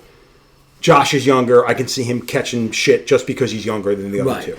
But then again, Tommy was kind of like he was known but not known, where Shane had a bit more of a bigger... Yes. And when Shane won, I was kind of like, that's fucking bullshit, whatever. But it's one of those situations where, looking back on it as a judge, because we were filming our season the exact same time they were filming theirs. And literally, like, they fucking started the same week. We just released ours almost a year later because of fear, basically. That's the network was afraid of the comparison of the two. And I had no say in this. So I don't really Right, yeah, like yeah, it's bullshit. cold. It's But high. when I saw the stuff that went on behind the scenes, I'm like, yeah, I see how this is going. And it's been like that almost every fucking So season. I tell people this, a couple people call me, they're going to go on the show. I go, listen, here's what you got to think about it. They do TV, you do tattoos. Those things have to blend. They don't, though. But that's how it works. You sign up. It's supposed to. But you sign up, and the last page of that contract says we can represent you any way we want to. So, luckily, I'll be honest, season 2, they didn't manipulate stuff too much. I don't think they really knew what they were doing yet. Right. They really didn't push anything. You're living in a house together, you got animosity. Yeah. 15, that alone is a 15 people, one bathroom, and then someone starts running their mouth, and I'm like, who the fuck are you, bro? Yeah. Like, K Cutter just running his mouth and coming at people. I'm like, when you're on first TV, you don't know how to act. You know, what the fuck do I do with cameras? And after, when you come at me, I go, now just old secret. I'm like, fuck you, it's on. Yeah. So we didn't get manipulated too much. No one really asked too much. Well, I think you had more characters in yours that they didn't have to. There was enough they could light the fuse and walk away. Yeah. And see what. And they did come to me once, and they just said, hey, Steve, there's like 4 or 5 people left. There's no personalities left. Would you mind going after the girls a little bit? I go, fuck no. Like, what do you mean? I go, I have a mother and a girlfriend to go back to. I go, when it just ends, I got a life to go back to. Yeah. I said, don't get me wrong, I'll pick on them. I'll bust balls because they would call me the old guy. Never made it on camera, but I'm the old guy. Can't keep up. all the good stuff gets left behind. So we all sat on the couch, and I still got hate to this day for it because I'm like, and I'm busting balls. I'm smiling. I'm like, they're like, Steve, would you let these girls work at your shop? I go, yeah, floor's got to be mopped. Bathroom's got to be cleaned. Ha, ha, ha. Yeah. I said, girls are never going to win. Guys are just better. Ha, ha. And the girls are laughing, walking away. And then I said, but guys, these girls are so good they could beat us. And I meant it. These girls, catch at the right time, they could wipe you out. Well, of course, they took I'm a male chauvinist, and blah, blah, blah. Got a lot of hate online, blah, blah, blah. But I'm like, I signed up for this, didn't know where I was going to go. Yeah. Luckily I won. I didn't think I was going to. There was 5 people on that show. 4 in the right way was going to win. It's like Sarah Milanow, unbeatable. Sarah's fucking. I thought Sarah was. I think Sarah's biggest problem back then was her insecurities. Too emotional. And yes. Exactly. And they kind of prey on that. They crushed it. Yeah, they want that. I would pull her aside and go, Sarah, don't let them see you. They're gonna, like with Clint. They upset him once and he fucking lost. I go, Clint, man, don't let them see you. They're going to shark, man. They're going to come after you. And honestly, Sarah was like 23. I was 40. Yeah. I'm a grown man on that show, so I wasn't really figuring. I'm like, I'd take a breath and fucking deal with it. If I was 23 on that show, I would have been swinging on people. Yeah. I would have been thrown off and fucking whacking people. Yeah. And then I truly believe when me and Kay Cutter got in that beef, they said, oh, this is like the new Real Housewives thing. Like, let's kind of dwell. They want good TV. Yeah. Yes, if great tattoos happen, fucking fantastic. But that's not what they care about. It's TV. Yeah. You know what I mean? It's kind of like, I get it. They're putting out a product. You got to represent yourself the best you can. Yeah. In hopes that shines through with the and hopes it shines through. Now, I don't know anybody that's really ruined their career. It's helped everybody as far as some people that don't deserve to be helped, but it is what it is. Well, that's before the TV thing became so huge and everybody just wanted a piece of it. Yeah. You had, I'd say, probably the first 6 seasons of that show where people were outspoken about fuck these assholes. They're a bunch of Johnny-come-latelys. Nobody respects them. The careers were flash in the pan. But they showed the true power of television and the fact that Troy could get an entire row of Ink Masters, and that brought people through the door. Yes. Now, as a tattoo, I did the shows. Yeah. I never put a banner in my booth that said Best Ink. I never tried to promote any of that stuff. Plus, I was a judge. It was a completely different situation. Half the people who watched the show didn't even know I tattooed. Even though it said, I've owned a tattoo shop for 15 years, whatever. People just didn't give a shit. All they knew was that you were a judge on the show. I had a big mouth. And that was it. So for me, I could care less. Like when people come up to me and they're like, "You was on a show?" I'm like, "Yeah, I was on the fucking show. Whatever, dude. I was on Miami Ink too. That mattered more to me because it mattered that I was people watching me tattoo. Big fat dude, greasy hair. I'm tattooing in Miami amongst my friends. That mattered more to me because you got to see me do what I do, not just shoot my mouth off. So to me, there was a big difference. But it was one of those situations like what you're saying. Like, you could be a personality and a mediocre tattooer and get very far based on that. Yes. And I think that's what pissed off a lot of professional tattooers, where they looked at it as, you're bastardizing the business. But in the same breath, if you were just a guy in the background going, dude, these motherfuckers are bringing people through the door. Like, this catapulted tattoos beyond... Through the roof. Yeah, beyond a magazine, beyond just Facebook or MySpace back then. Yeah, I love MySpace. I don't know what the why they ruined that. I It's heard so personal. I don't want to go... I heard a rumor that the guy is bringing it back. I would love to, because it was so personal. It was dope. Yeah, I would love to. So the one thing like with Miami Ink, people could shit on it, and I'm good friends with Chris. And like, it was funny because he said to me too, just to go back to the Ink Master thing, goes, he used to get shit. Him and Ollie get shit. Why the fuck you on that show? All the big guys. And then after season 4, they're like, yo, can you get me on? Yo, can you get me on? Because they see what it does for your career. Yeah. It's a double-edged sword. It's like where Miami Ink and LA Ink just made normal people, I call them the WWE people, the people who still believe wrestling is real. They just go, oh, so a normal person goes in to get his tattoo, and it's a beautiful tattoo. Well, and that's what made... So that's the thing with Miami Ink and eventually LA Ink, because they took the same formula. And that's what made it popular, because it wasn't about the tattooer. It was about the client. And that's an important thing. I mean, don't get me wrong. To me, it's more about the art. It's more about what the tattooer can do with the art. You know what I mean? I could give a shit about the stories.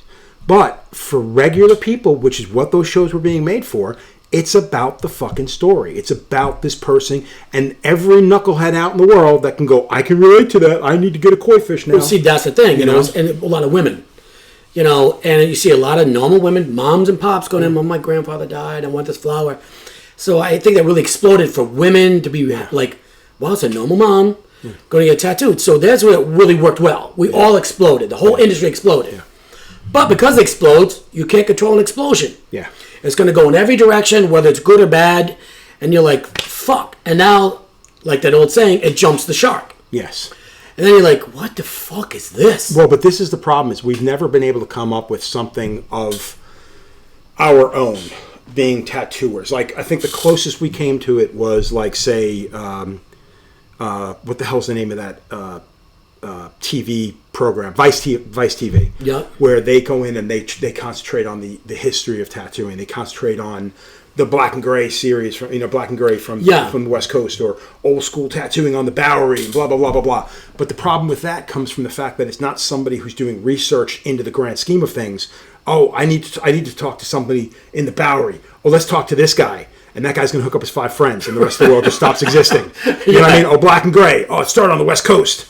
Yeah, there was no such thing as Paul Booth. It came out like right during there when everyone else is making money. Did Paul ever show you his TV show? Yeah, a matter of fact. So it's funny. He's actually going to bring it. He's going to do our Tat Hoedown at the end of August, and he's bringing the video. So we're going to put it on a loop. It's pretty good. Yeah, it's good.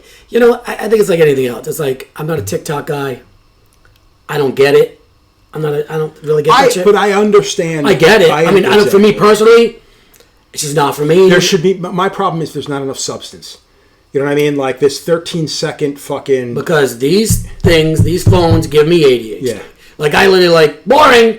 Yeah. Like, I'm watching a video. If I don't see what I want to see in like less than 3 seconds, I tell my wife, I go, we're home watching a fucking movie. Yeah. And as soon as it's boring for a second, I go, what the fuck? We got to stare at my phone? Dude, I used to read. Like, I used to go home and read every fucking night. Get up every morning and read. Like, I haven't cracked a book in, it's got to be close to 2 years. And it's embarrassing. Because this fucking thing. Yeah, and the same thing with fucking, with drawing. Instead of going home and drawing. I mean, I get up every morning. My brain is most active in the morning. So I'll get up every morning. I do most of my drawings between, 7 a.m. and 10 a.m.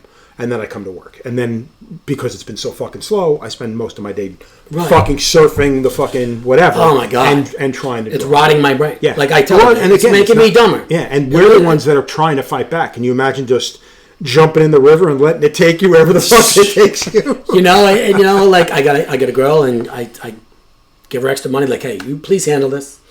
Whatever you think is cool. I wish I could do that. And I let her handle it. And she goes, be here, and I'll do this. I'm like, cool. You know this world, I don't. Yeah. Just anything to help the shop. Like I tell people, I was very fortunate on a TV show. So when things get a little slow, I get a leg up on the normal, say, tattoo artist. Not saying I'm better.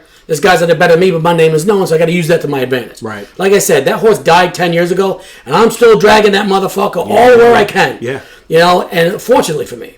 And, you know, the show now, I like the show. They got some bomb-ass artists on it, like Luca LaJoy or Loire. I love the guy's work. But the show's boring. I got to admit, you got to have a little... Yeah, so gotta have a mess. I gotta see a little mess, you know? See, I haven't watched the show since Jimmy. So when Jimmy was filming his show, the third season, we were filming our third season.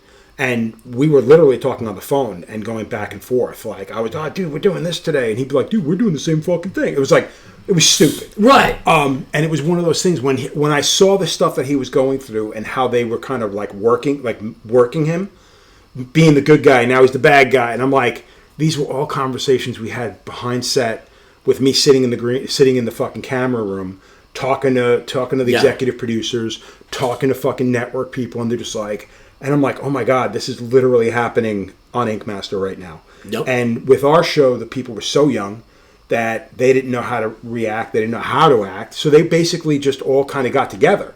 And they couldn't put that wedge in between everybody because these were fucking artists. And these were young generation of artists. Yeah. So they were just kind of like, yeah, dude, like, fuck you. We want to learn off each other. I think Roman was like, Roman was on season 1. Yeah, I remember they... Yeah, and Roman was like, I was supposed to be a judge. And I'm like, no, you never were, dude. Like, I talked to them from day one. Like, so, don't get that through your head, buddy. Well, and that was the thing. And then when we said to him, I was like, dude, all you got to do is tattoo. And not be a misogynistic prick. And he couldn't do it. So it was kind of like, cool. So he walked. He was a character kind of back then. He was a bigger-than-life dude. I met him. Most certainly. But again, it was also... And again, this will probably get me in trouble, but he was also very shallow and very insecure. Like, a lot of the things that he does and says is out of insecurity. And I say that just knowing him as a friend. And, dude, a lot of the ways a lot of me shooting my mouth off is just instant reaction to a situation, probably a bit of insecurity. You know what I mean? But that's just the way it is. You know, honesty is a double-edged sword also. Yeah. You know? Totally. Well, I tell people straight up, I've been on the show a bunch of times, you know. I'm good friends with I'm friendly, I can't say good friends. I'm good friends with Chris and all those guys, and they're all good people. But, you know, they're making big checks. You know, let's face it. We all have a number. I won't sell out, but I will fucking buy in. So to a certain degree. That's exactly what I wanted to ask you. Like, was there any kind of like, did they make you any kind of offers? Did they do anything? Like, you got in at a very early young time for television. You know what I mean? So you don't really know what's ahead of you. So did they make? Because I've heard stories where they're like, oh no, you got this. You know, just jump on board. We give you this is your episode. I'll tell you right now. If they did do that, that's the PAs. But no. I'll tell you now, because Andrea is the head chick in charge. Yeah, I know. Okay. And she doesn't fuck around too much. Now, they had one girl come in, she used to be on Jerry Springer. She was a producer. And she'd be like, Steve, I fucking need some shit today. I go, listen, I'll get the guys riled up. Like, come on, guys. Let's just give them what the fuck they want. They need people. I said, give them an opinion, whether positive or negative. Don't sit back with your fucking thumb up your ass. Yeah. If it's a shitty tattoo, go, it's a fucking shitty tattoo. Have an opinion. Yeah. Don't sit there like a bum on log. Who the fuck wants to watch? I don't give a fuck how good you are. Yeah. You're like, well, who wants to watch dead TV? Yeah. But you ain't going to be an asshole. Just don't get personal. Talk about the tattoo. Well, I liked it, but I didn't like the way you did this. Cool. Move on. So these people are like, you know, and you're tired. It goes on week after week after week. You know, there was like 22 people in the fucking house and blah, blah, blah. You know, and I'm like, guys, they're going to hold you here till you give them something. Yeah. Just fucking step up to the plate. Just be you on 10.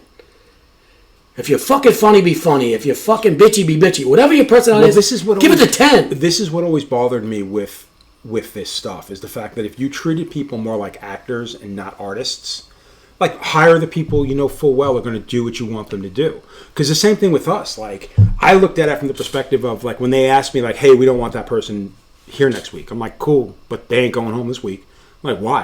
Like, because they didn't do the worst tattoo. And they were just kind of like, well, we want them to go home. And I'm like, I really don't fucking care. They brought a network person out to me and they said, hey, you know, it's in your contract. It says that we have last say. I'm like, that's great. You can fucking fire my ass because I ain't a fucking actor. You ain't paying me nearly enough to do the dumb stuff that you want me to say. Like, dude, there were things in the second and third season when they had Pete Wentz in there.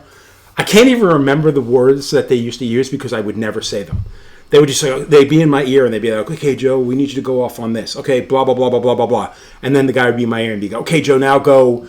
And there was a tagline. I can't remember the fucking tagline was because I would never say it. And my response was, every single time was, that's a Pete line. And they'd be like, no, dude, just say it. I'm like, no, because you get me to say it once, you're going to use it a million fucking times. That's not my fucking line.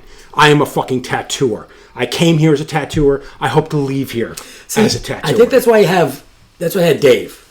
And That was only he the most famous guy. Yes. And a great guy, but he was the guy going, I know, I just fucking like it. Yeah. Where Chris and Oliver were ripping it apart, Dave was like, I just fucking like it. So he was always the... Which was great because we had our rock star, Pete Wentz.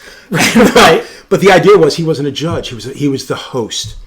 And that's why when we did the third season and the host wasn't there because he was touring Japan and I was being asked to jump through hoops, I go, dude, like, as much as I'm going to do to help, you can still go fuck yourself on taglines. That's not my fucking place. You can get him in fucking after the fact and he can go in there and fill it all, and which is what they did. Yeah. So in a sense, like, there was a lot of things I put up with, but there was a lot of things they put up with. That's the thing. Dealing with me. Because, you got respect in the business, and, when Andrew said, we want you back, and they want me back as my mouth, and I say, shit, and, and it is what it is.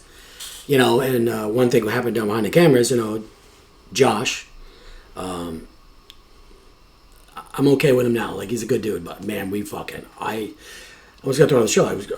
Which Josh? Bald-headed Josh, fucking one Ink Master. Like I said, Josh Payne. Josh Payne. Oh my God, yeah. Yeah, like Josh Payne, right? But dude, he was another one. When he was on the show, I'm like, he's going to win. The problem is this. He fucking bought. He fucking sold out. And I tell him that. So, we have one rule. Anything happens in the house after cameras go down, never gets on camera. Yeah, right. We're bitching about each other. We're all drinking, just de-stressing. So anyway, and I'm a coach of a team. I don't know how to be a coach. I don't even have fucking kids. I said, my philosophy is tough love with no love. I told my team, you do a shitty tattoo, I'm not going to fucking defend it. I'm not going to stand up there and go, oh, come on. I'm like, that thing sucks. You're going the fuck home. Like, that's the way it is. That's on you. That's you let on the you. team down. You fucked up, bro. What do you want to say? So shit went down, and Josh said some shit, and I looked at him and he goes, so cameras went down and he goes, hey, man, I want to apologize. I go, bro, we just fucking talked about this shit, bro. We just talked about it. I know, man. I said, cool, man. You apologize. Well, good. Fucking don't let it happen again, man. What the fuck? I said, I don't know who's married, who's got families, who got girlfriends, because some shit's going down in the house. Yeah. I'm like, we don't talk about the shit. Tattoos. I attack you on tattoos. I don't attack you personally, anything. So one time, and I love digging in his ass because I'm a coach. They can't get rid of me. Yeah, right. I'm staying no matter what I do. Yeah. And I did the shittiest tattoo I've ever done ever in my life on TV on a guy's throat, a skull, and I fucked it up bad, and it's fucking horrible, and I own it. I get shit online, it goes terrible. I go, it's fucking worse than terrible. It's the worst tattoo I've ever done. And it's a skull, which I'm known for. But anyway. Yeah. So, and Josh did it again.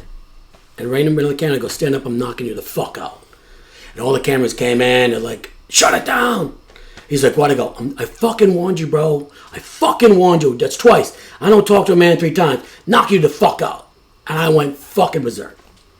So they had to make me promise they wouldn't hit him because we had to be in the house. I go, well, this is when that all stupid shit was going on. I go, well, listen. If he walks up to me and I feel threatened, I'm going to fucking whack him. So tell him to stay the fuck away from me. And for like 2 weeks, I would always be up first because I had hair. And there was only 2 showers, so I had to get in, get my hair washed. So I got the shower in the morning, and I'd be up first, and he'd walk by me. I go, don't even fucking talk to me, bro. I'm going to whack you right now. So, and, after a while, sent out a couple shows, and blah, blah, and now we're pretty good. He actually came to the show. And I think Josh is just that kind of person. Josh is an abrasive individual. The thing is, he's so insecure. You want to talk about insecure? I said, I can see that. I mean, I can see just I said, bro, you are an amazing fucking tattooer. Yeah. And I pull him aside, I said, bro, you're going to win this fucking show. Yeah. I said, between you and Juan. I said, what are you doing? You're being a fucking asshole. You don't need to be an asshole. I think that was before people realized that. When the producers are in your ear, I think, it's very easy to forget you're going to have a life after this. And what you do granted, your friends are going to know better. Like when you go back to the real world and you go to conventions and you're going to get ragged on for being on a television show or whatever.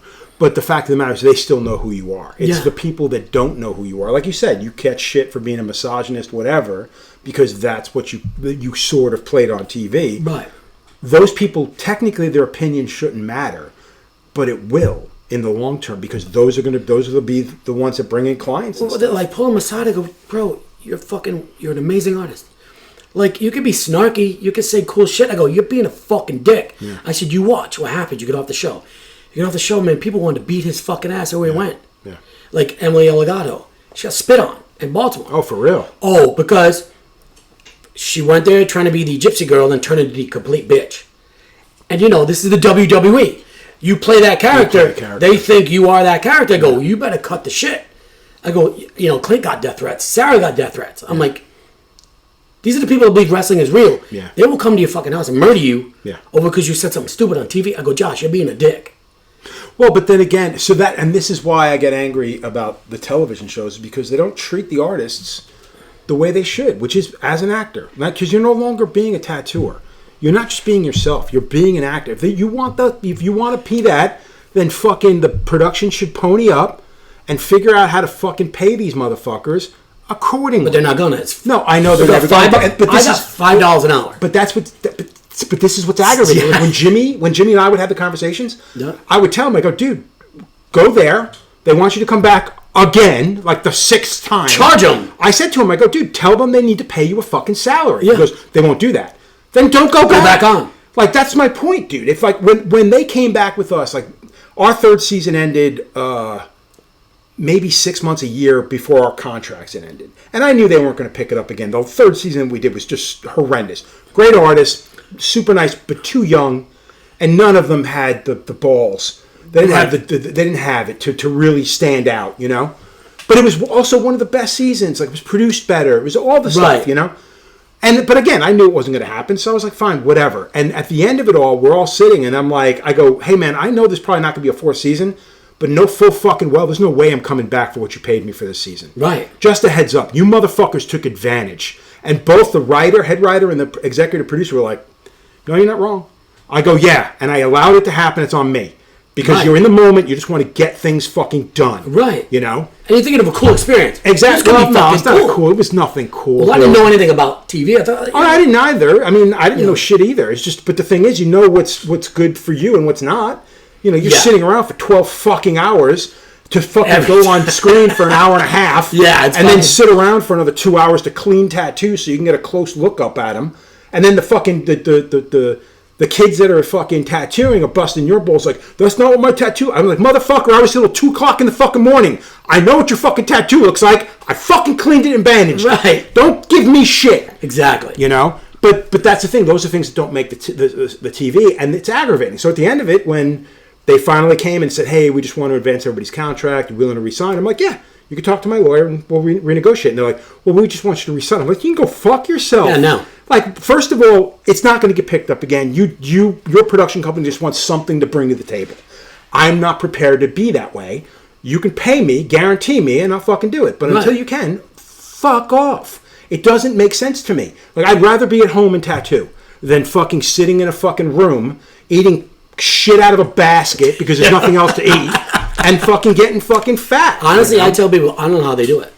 How do people live on TV like the PAs that are working their balls off? Because that's all they, it's funny. It's all they know. It's like I got friendly with a lot of the camera people, a lot of the PAs and stuff. And it's a rough job. Because there's nothing else. Right. Like, you take what comes your way, and that's it. Sometimes the jobs are fun. Sometimes the jobs suck.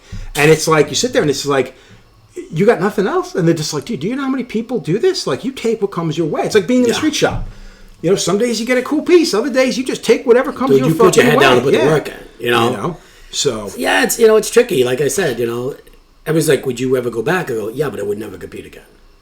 Well, because I'm not built for it anymore. That was the thing too. I'm not built for it. A year after, they asked me about headlining a show where I would have to tattoo, and I said to him, I was like, dude, I'm 40-something years old. Like, there's kids coming out 2 years in the game that are fucking crushing shit. I'm like, I'm not your guy. I got the big mouth, whatever. That's great, but put this mouth in a fucking young kid's body. Yeah, you're gonna do well. Like, I'm not that guy anymore. Yeah. I made my name from 94 to 2005. Like, that fucking 9-year stretch or 11-year stretch for me crushed. Like we turned heads. I was doing stuff that nobody was doing, and it was all because it was early in the game. It's called Joe Cap Girls. Well, we know what they are. But that's the thing, is because nobody was doing that. That's the only claim to fame that I have. I did a color pinup when very few people did it. And that was it. That's all it took. Now, dude, you got to juggle a monkey out your ass while doing amazing tattoos that glow in the dark to really impress nowadays. These fucking kids are just it's beyond our generation. And I'm not going to say that, these kids can't do it. You know what I mean? But our generation's going to look at it and go, yeah, man, that's amazing. But, dude, what's it going to look like in 5 years? I can't help but think that way. That's the other thing. It's these fine line stuff. I get it. They're dainty, very womanly. They love it. We all know. In 4 or 5 years, this stuff's going to start collapsing. And that's the thing. It's going to be mush. This is a conversation I've had. Adam and I had it briefly this afternoon. We talk about how artists now brag about the fact that they don't tattoo using black. They're tattooing with the dark gray. Or they have to cut stuff. Or they're only going 2 layers deep into the skin and barely. And they're acting like these are things to flex on. And I'm like, no, you're just making a tattoo that's not a tattoo. Yeah. Like, you're making tattoos that are purposely meant to age poorly. Yes. Now, granted, you can say, well, that tattoo will eventually just fall out. It's going to fall out, but it's still going to be, bits of it will still be there. Therein lies the problem. My issue with a lot of what we see today is not necessarily the fact that you're not doing a good tattoo. You've trained an entire generation of clients into thinking that this is what a tattoo should age like. Like, I've said this a million times. My forearms are 30 years old. Right. I love the idea. Like, part of me would love to get my arms redone. Like, I would love to have my arms redone. Have brand new fucking sleeves. Right. Fuck yeah, dude. And the other part of me goes, yeah, this was done in fucking 97.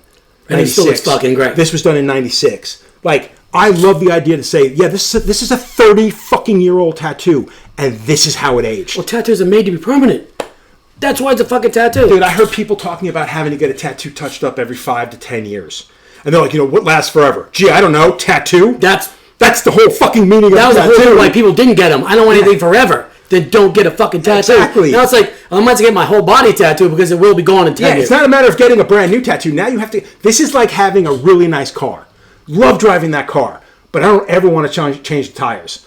But now they're telling you, well, technically a good car with good tires, those tires should last 5 years. Good driving, whatever, get 5 years out of those tires. But these really cool tires, they last 6 months. Right. Okay, so what does that mean? I'm like, well, you got to change the tires every 6 months. What if I don't want to do that? Oh, it's expensive too. Yeah. And they sit there and they go, well, I'll drive the car until the tires wear out. And then that tire sits there, that car sits there rotting. Because I truly believe, as you know, these younger tattoo artists have never seen these tattoos heal over time. Yeah. They never have seen it because they haven't been around that long. Yeah. Well, we did fine line way back in the day. Remember that Flash come out? Yeah. And I was doing fine line single needle shit. I go, this stuff is fucking horrible. Yeah. It doesn't last for shit. We all ragged on it. I was like, this shit don't last. Yeah. As I was known for doing really good detail back in the day. And then 5 years later, I come in and I go, that thing's a black blob. Yeah. It literally just fell in on itself. I'm like, sorry, man. Like I didn't know. Yeah. And then I'm like, fuck that shit. Yeah. That's why I think it's important. Like, whenever a client comes in that I've tattooed from however long ago, I always try to get pictures of it healed. The ones I post are the ones I can find the original photos of. Recently, I just posted a photo of a back piece I did back in... The back piece was like 20-something years old. But the idea was I wanted to show what brown pigment, blue pigment, there was green, yellow, and red. And the best part was there were pigments I mixed with Corey Kruger at the time. Another beast. Yeah. Guy's a beast of a and the brown pigment, the yellow pigment, and the green, I think, came from Stanley and Walter Moskowitz on Long Island. Yeah. I bought it from them back then. And I just love the idea. I would have loved to show the original, but I posted that. I'm like, yeah, this tattoo is 20-something years old. And it got mad accolades because that's what I think that a good old tattoo should look like a good old tattoo. We had a girl recently, it's like, oh, old school tattoos suck when they get old. I'm like, the fuck are you talking about? And she goes, well, look at this. And she pulled a fucking a picture off her phone. And it was a skull with a top hat. And she's like, yeah, this tattoo, it's 26 years old. And I'm like, what's wrong with it? And she goes, well, look at it. It looks like shit. And I'm like, I go, that's a skull with a top hat, right? And she goes, yeah. And I'm like, and you can tell that after 26 years? And she goes, well, yeah. I go, I can show you tattoos that I did in the 90s that were 15 years old that were just puddles of black. that I couldn't tell what they were because I didn't know what I was doing back Well, then. Sweet, how about this? Let's add 26 years to you. Do you think you're going to look the same? Yeah, but you can't say that. I can, because I'm like, let's get it down to brass tacks. We're all going to look not as good as we used to. Yes. Let's be yes. fucking honest. So I'm lucky with a tattoo. If I can tell what it is, it's fucking good. Well, but that's my point, is the fact that if you can see what a tattoo looks like in 20 years, that technically is a good tattoo. And again, from that, there's layouts on that. Like I said, my arm, whatever. Yeah. But the thing is, it's like when we're looking at stuff that's 5 years old, that the most you can hope for is it falls out and it's easy to cover. Yes. That's sketchy. I think that's going to happen with all this fine line stuff. Yeah. I just don't see it lasting. My wife has one on her leg. She got at my show before I even knew who she was by somebody, you know, and I'm like, it's literally, she got it 4 or 5 years ago, and it's literally, it's all gray. I mean, light gray. Yeah. I said, that thing ain't going to be there another fucking 5-10 years. No, and that's a thing I think that people don't realize, that they're being retrained on what tattoos are going to age like. And I think that's the shame of where we find ourselves now. Or maybe I'm wrong, and this is just another generational thing that we're just not going to get. They like want rock to and go roll there. to the Maybe fucking... they like it. It's like, well, maybe in 20 years it won't be here. I'm like, some of them I wish I did that. Yeah. Some of them I wish would just disappear Therein on my lies my body. problem. It's like, it's rare that they just fall out. It's more likely that you're going to end up with spots. a banged up or just a black mess. Yeah. You know, because you do have people that just don't know what they're doing. And the crazy thing to me is, if your style of tattoo technique worked, then you wouldn't have to use gray. Yeah. Like, that's honestly, that's how I feel. Now, don't get me wrong. I mean, I do it myself when I tattoo. Like, when I'm doing a full pin-up, Yep. there are going to be things that are going to be, solid line black, and there's going to be things where I'm going to dip into the water a little bit because I need a little bit of an opening. Yeah. Fine, because I'm going to go blast over everything with color. You're not even doing that. You're just using straight lines and then kissing it up to God and hoping for the best. Yeah. That's a big mess. Like, I don't know if you saw this girl online. I don't know what her name is, but it's in Texas, I believe. All cover-ups are $300. Oh, this is the fucking Ariel D'Souza. Oh my right? God! I'm like, she's Texas or she's Arizona. something like that, dude. I'm like, I won't comment on anybody's shit. No, But I'm like, it's not worth it. I'm thinking, please stop. Yeah. You actually have some talent if you actually learned how to tattoo. You not like you're a city artist. You're just fucking people No, up. she's just bad. awful. Everything about this broad is She's straight up. And the problem is, there's an ass for every seat. So how do you shit on it when the dudes are just walking in and like, I love it? I'm like, oh my God. Her thing is, I'll cover anything up for like, I don't know. It's like $300 or $300. something, right? And Just take a look at it. I'm when like, you look at it it's as a worse than tattooer, before. as a tattooer, you can't help but laugh at it and just be like, oh my God. But she's actually gotten famous. People travel to her to get tattooed. And you sit there and you go, am I taking fucking crazy pills? yeah, like, so that's... But that's the thing. That's the power of social media. It's Yes. the same thing with Bali Tattoo. Everybody goes to Bali Tattoo. Yeah. And they all want to get their one shot, solid day, like under anesthesia, whatever. And some of the tattoos are really good, and some of the tattoos are dog shit. Now, the thing that people don't get is like, well, what does it cost? $800 to get a full back piece in Bali, but you're going to charge me $10,000 in Canada. And I'm like, because I live in Canada. We're not in the jungle.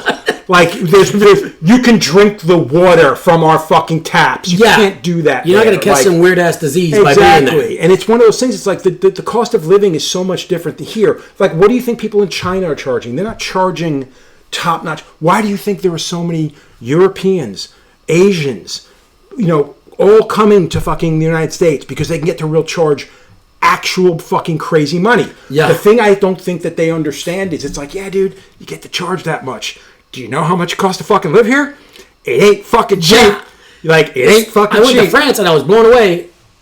$1,000 for a tattoo is fucking beyond their Yes. I'm like, what? Yeah.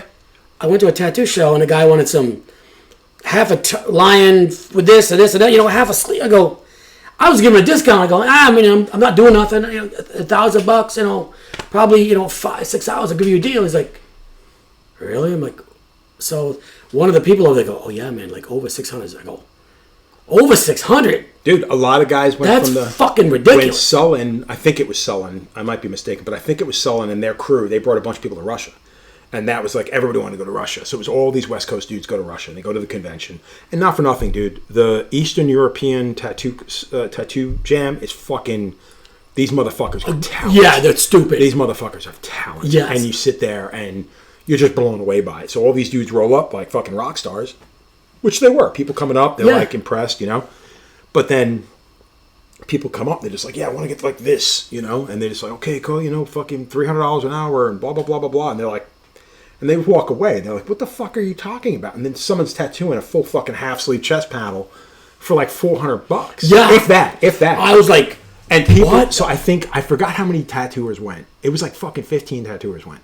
One guy worked in the entire time they were away. And it was only because he lucked out and somebody knew who he was and he wanted to get tattooed by that person. Otherwise, the money is not the same. I couldn't believe it. I think as Americans, American tattooers, we've gotten so jaded to what it is to be a tattooer and what the fact that it's such a joke to be a tattooer, because realistically we are completely unnecessary. And the worst part is we've proven that by allowing all the dumbasses that we've allowed. We're a luxury tattoo. You know? We're a luxury item. Yeah.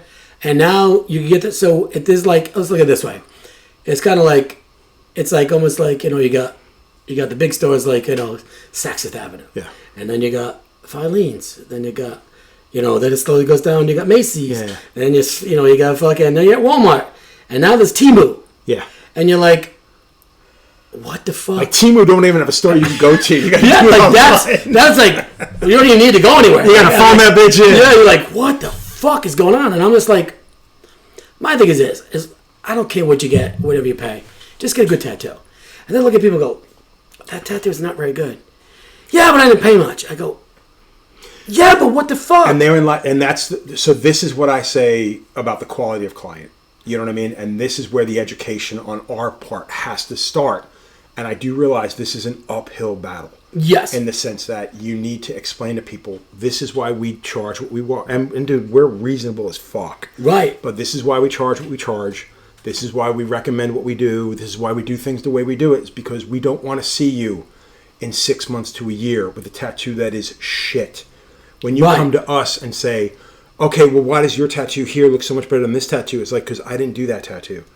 And this is why we do things the way we do it. Right. So that's the thing is, I think that the education needs to be brought back and people need to be aware that it's out there and they can learn and then we can move on. But the problem being is I don't think we're going to be able to because people are not going to put the time in to get better, to learn. And there are entirely too many people out there that are going to take advantage of that stupid individual. And I think human nature, they don't want to feel bad about themselves. Yes. They know they have a sleeve full of shit. Yes. So they're like, oh, I don't care. It's like, buddy. You don't care now, but you're 22 years old. In fucking 4 years, you're going to care. You're going to care because as we all get older, you know, my outlook on a lot of shit has changed.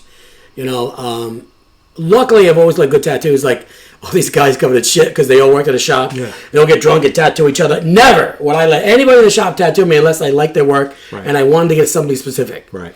Like, we throw Christmas parties in my shop and they're all drunk. Let's get Christmas trees. They go, fuck you, I'm not getting a Christmas tree. Why? Because I don't want a fucking Christmas tree. Like, I don't think this shit's fun. I don't want some stupid ass banger tattoo because you guys are all drunk and want to tattoo me. I've been the fortunate one, the guy behind the machine who got to do the dumb shit tattoos. Like, we do events here a lot. Yeah. And at the end of the night, usually it's a bunch of people like, let's do something stupid. And then we draw something up and then everybody gets it. And 9 times out of 10, I'm the one doing one. Yeah, because I'm one of 3 guys doing the tattoos. Because I am not getting dumb shit. I'm good. Yeah, you know, I've gotten a couple of fun dumb shit tattoos to remember, but it's just that it's a dumb shit tattoo. We're not covering our bodies in them. Yeah, like I got a G where we were in Germany on a riverboat, fucked up at 2:00 in the morning. Let's get G's. I'm like, okay, it's a little spot. Dude, that was the fun part about it. Like I remember getting, you know, we did it in Austin. The first time I went to Austin, we got little birds because a bunch of birds died in Austin. Right. And there was like fucking 15 of us, man. And one guy showed up in the middle of the night after getting tattooed, all pissed off because Rodney tattooed him, and Rodney was banged up as fuck. He's like, "Look what you fucking did to me!" And everybody's looking around like, "Dude, there's not a sober person in the fucking room, dude. Dummy. Like, what made you think you were coming here for high art, dude? Yeah. You didn't even pay for the fucking tattoo. You just sat down because you happened to be here. Nobody even knows who the fuck you are. Right. Get the fuck out of here. We'll take a thank you. Exactly. You know, dude, it was crazy. It was. Yeah, you know, like I said, man, I think it's the pendulum. The pendulum's it's going to go so far and it's going to swing back. You know, So let's how far? let's go out on a good note because we've been Okay. talking some mad. I don't think it's that bad. I think No, it's not. But it's hard not to be negative because when you've lived the majority of when you've had the majority of your career be positive. Yes. Although I shouldn't say that because now I'm on the tail end of my career, so I'm at that like 33 year mark where it's like Yeah. I've seen a lot. I've seen ups and downs, and now I'm just seeing down. You're talking about the pendulum coming back. Yeah. In your opinion, what's that going to take? What do you think is going to be the good things that come down that are going to make us sit back and go, you know what, it sucked, but now I'm feeling good about where it's So going. the one thing I maybe this is it. I don't know if I have a direct answer. You don't have to have a direct answer. No, but I'm thinking everybody, all these kids are now going back to American traditional, solid lines, solid color, and I think that's going to start. I think that's where because they're starting to get traditional stuff, and they're starting to get like the tribal stuff, like the early '80s. So I think that's coming back. Hope it comes more back, but I don't know how far. Luckily I still do a style that people like, the evil shit and all that kind of creepy shit. But I mean, as far as regular tattooing, I'm seeing the flash come back. Yeah. Which means it's got to be done solid line work, solid color, shading. Nothing too elaborate, but I'm seeing more cleaner. Yeah. They get little pieces. They get little bangers. The problem is, I got a snail, I got a tooth, I got a kite, I'm like, then they're going to come, as we know, later on going, hey, make this all blend together. I'm like, I fucking can't. So this is why, from my perspective and what we do at this shop when we do events, like we'll do an event and it caters to something, whether it be tiki or alcohol or, barbecue Themes. or whatever, themes, Okay. Valentine's Day, whatever. Yeah. But what we do is we create the little bangers, but we also create nice sized tattoos. And the thing is, we don't give anything away. That's the one thing we always get asked, like, what's the cost? All the flash is priced accordingly. Yes. And we start at $100. So our minimum charge in the shop is $100. As it should We be. start at $100. Yeah. And the average cost of a tattoo, and we've noticed this fall off because the times, but the average, we used to do shows, and the average tattoo we did started at $200, $180 to $200, Yeah. and went as high as $350. And we did mostly that. The last couple of things we've done, we got a couple of $100 pieces, but I would say we were doing mainly $120, $140 tattoos, Adam, and that was it. Because there's just not the money there. But the fact of the matter is they're still getting a quality tattoo, properly sized tattoo. And then we're also of the opinion that, well, I want the tattoo here. Okay, well, here's the deal. Your other tattoo is here. So why don't we do this? Let's move it here. Yeah. And you explain to why. And they sit there and they go, well, I don't understand. I'm like, because eventually your whole arm's going to be shaded up. And if you only have a tattoo here, here, here, and here, and they go, I want my sleeve done, and you sit there and you're like, well, you kind of fucked yourself. I can't make a tooth and a kite and a dragon go together. Like, it's not possible. But that's the thing. It's like that's why I think the education comes from. I think we still do the dumb shit. Yes. But we do the dumb shit in what I consider in to a be a quality responsible way. Yes, I think so. That's why I think hopefully it starts there. Going, yeah, we're still doing. I did one the other day. Girl wants a flower, and the dots and the pepper shade and the thin lines. I'm like, that's what you want. That's cool. I explained to him, listen, I don't know how well it's going to hold over years. And my other thing is, why would you want it right here? Yeah. I go, this is quality real estate. So you ever get sleeves? Yeah. I go, put it way up here. Yeah. Something cool. Save this for like banging shit. Yeah. So hopefully that works. But I do think, with the Navy, they're getting a lot of young guys constantly. And I'm like, and I talk to them, and I hope it's going that direction. Where they're getting I think it's really everybody's getting fucking traditional, fucking. I think what you need to do is you need to create an environment like we have it here. We have a ton of flash, but none of it's on the walls. We have a handful of books. Yeah. You have to make it, and that's the worst part is when it was on the walls, people could just walk around. Yeah. Now that it's in books, they have to sit down. They Yep. got to flip through a fucking book. Dude, they get 2 books in. They're just like, I can't see anything. Yeah. There's 6 of those fucking books, lady. Yeah. What the fuck? And there's hundreds of fucking yeah, tattoos. and you have no idea, okay, I want to get tattooed. Cool, what are you looking to do? I don't know. How the fuck did you decide? That's like sitting there going, I'm hungry. And you just go into some restaurant and be like, what do you want? I don't really know. Oh, well, by the way, you're going to eat this food for the rest of your life. Yeah, exactly. This is your meal for the rest of your life. Exactly. So it's so it comes to a point where it's like you try to educate, but the person has to be open to that. Otherwise, And at the end of the you're pretty day, fucked. I tell you, at the end of the day, you want this tattoo, I'm going to do it. I'm going to talk you like I don't think it's a good idea. Yeah. I can do something dumb. I'm not going to put like Schwazies on you and Yeah. stupid shit on your face and your neck and all. I'm like, hey man, what do you think about this? I give them alternatives like, what if we did this? You know, if don't get all shaded right now. You know what you're looking for? Let me not put heavy blacks. Yeah. Let's just do an outline and blah blah blah. So I try to get them that way, kind of like ease them in, especially with the Navy Kid stuff. But like I said, man, really hoping It goes to it's that. coming. It's coming back, like the quality. Not that everybody does a really quality traditional tattoo, but at least they're getting the heavy lines, the getting blacks. a proper They're getting tattoo. a proper done tattoo. Yeah. And they're wearing it well. So I'm thinking that's going to just keep bleeding out. So, this generation, who knows what the next generation is doing? I mean, they could literally reject tattooing altogether. Yeah. Like they don't drink as much anymore, like us. My Yeah. wife has 2 daughters. They barely drink. I'm like, I was 23. I was ripping it up. Yeah. In fact, when I was 53, I was ripping it up. I said, but you guys, this whole generation, bars are closing. Nightclubs close because they don't go out. Well, I think it becomes a learning experience. It becomes a life lesson. I mean, I grew up in a house of alcoholics. My mom, my dad, whatever. So I didn't drink for a long, long time. Now I drink entirely too much. But it is one of those things, like you learn to experience the other things that are part of that. You're not just drinking for the sake of drinking. It's, it's the same thing with travel. I'm not traveling just to travel. I'm traveling to get somewhere for a reason. Yes. You know what I mean? Like, I go to get tattooed. Like, people ask me, like, oh, you do all your own tattoos? I'm like, no.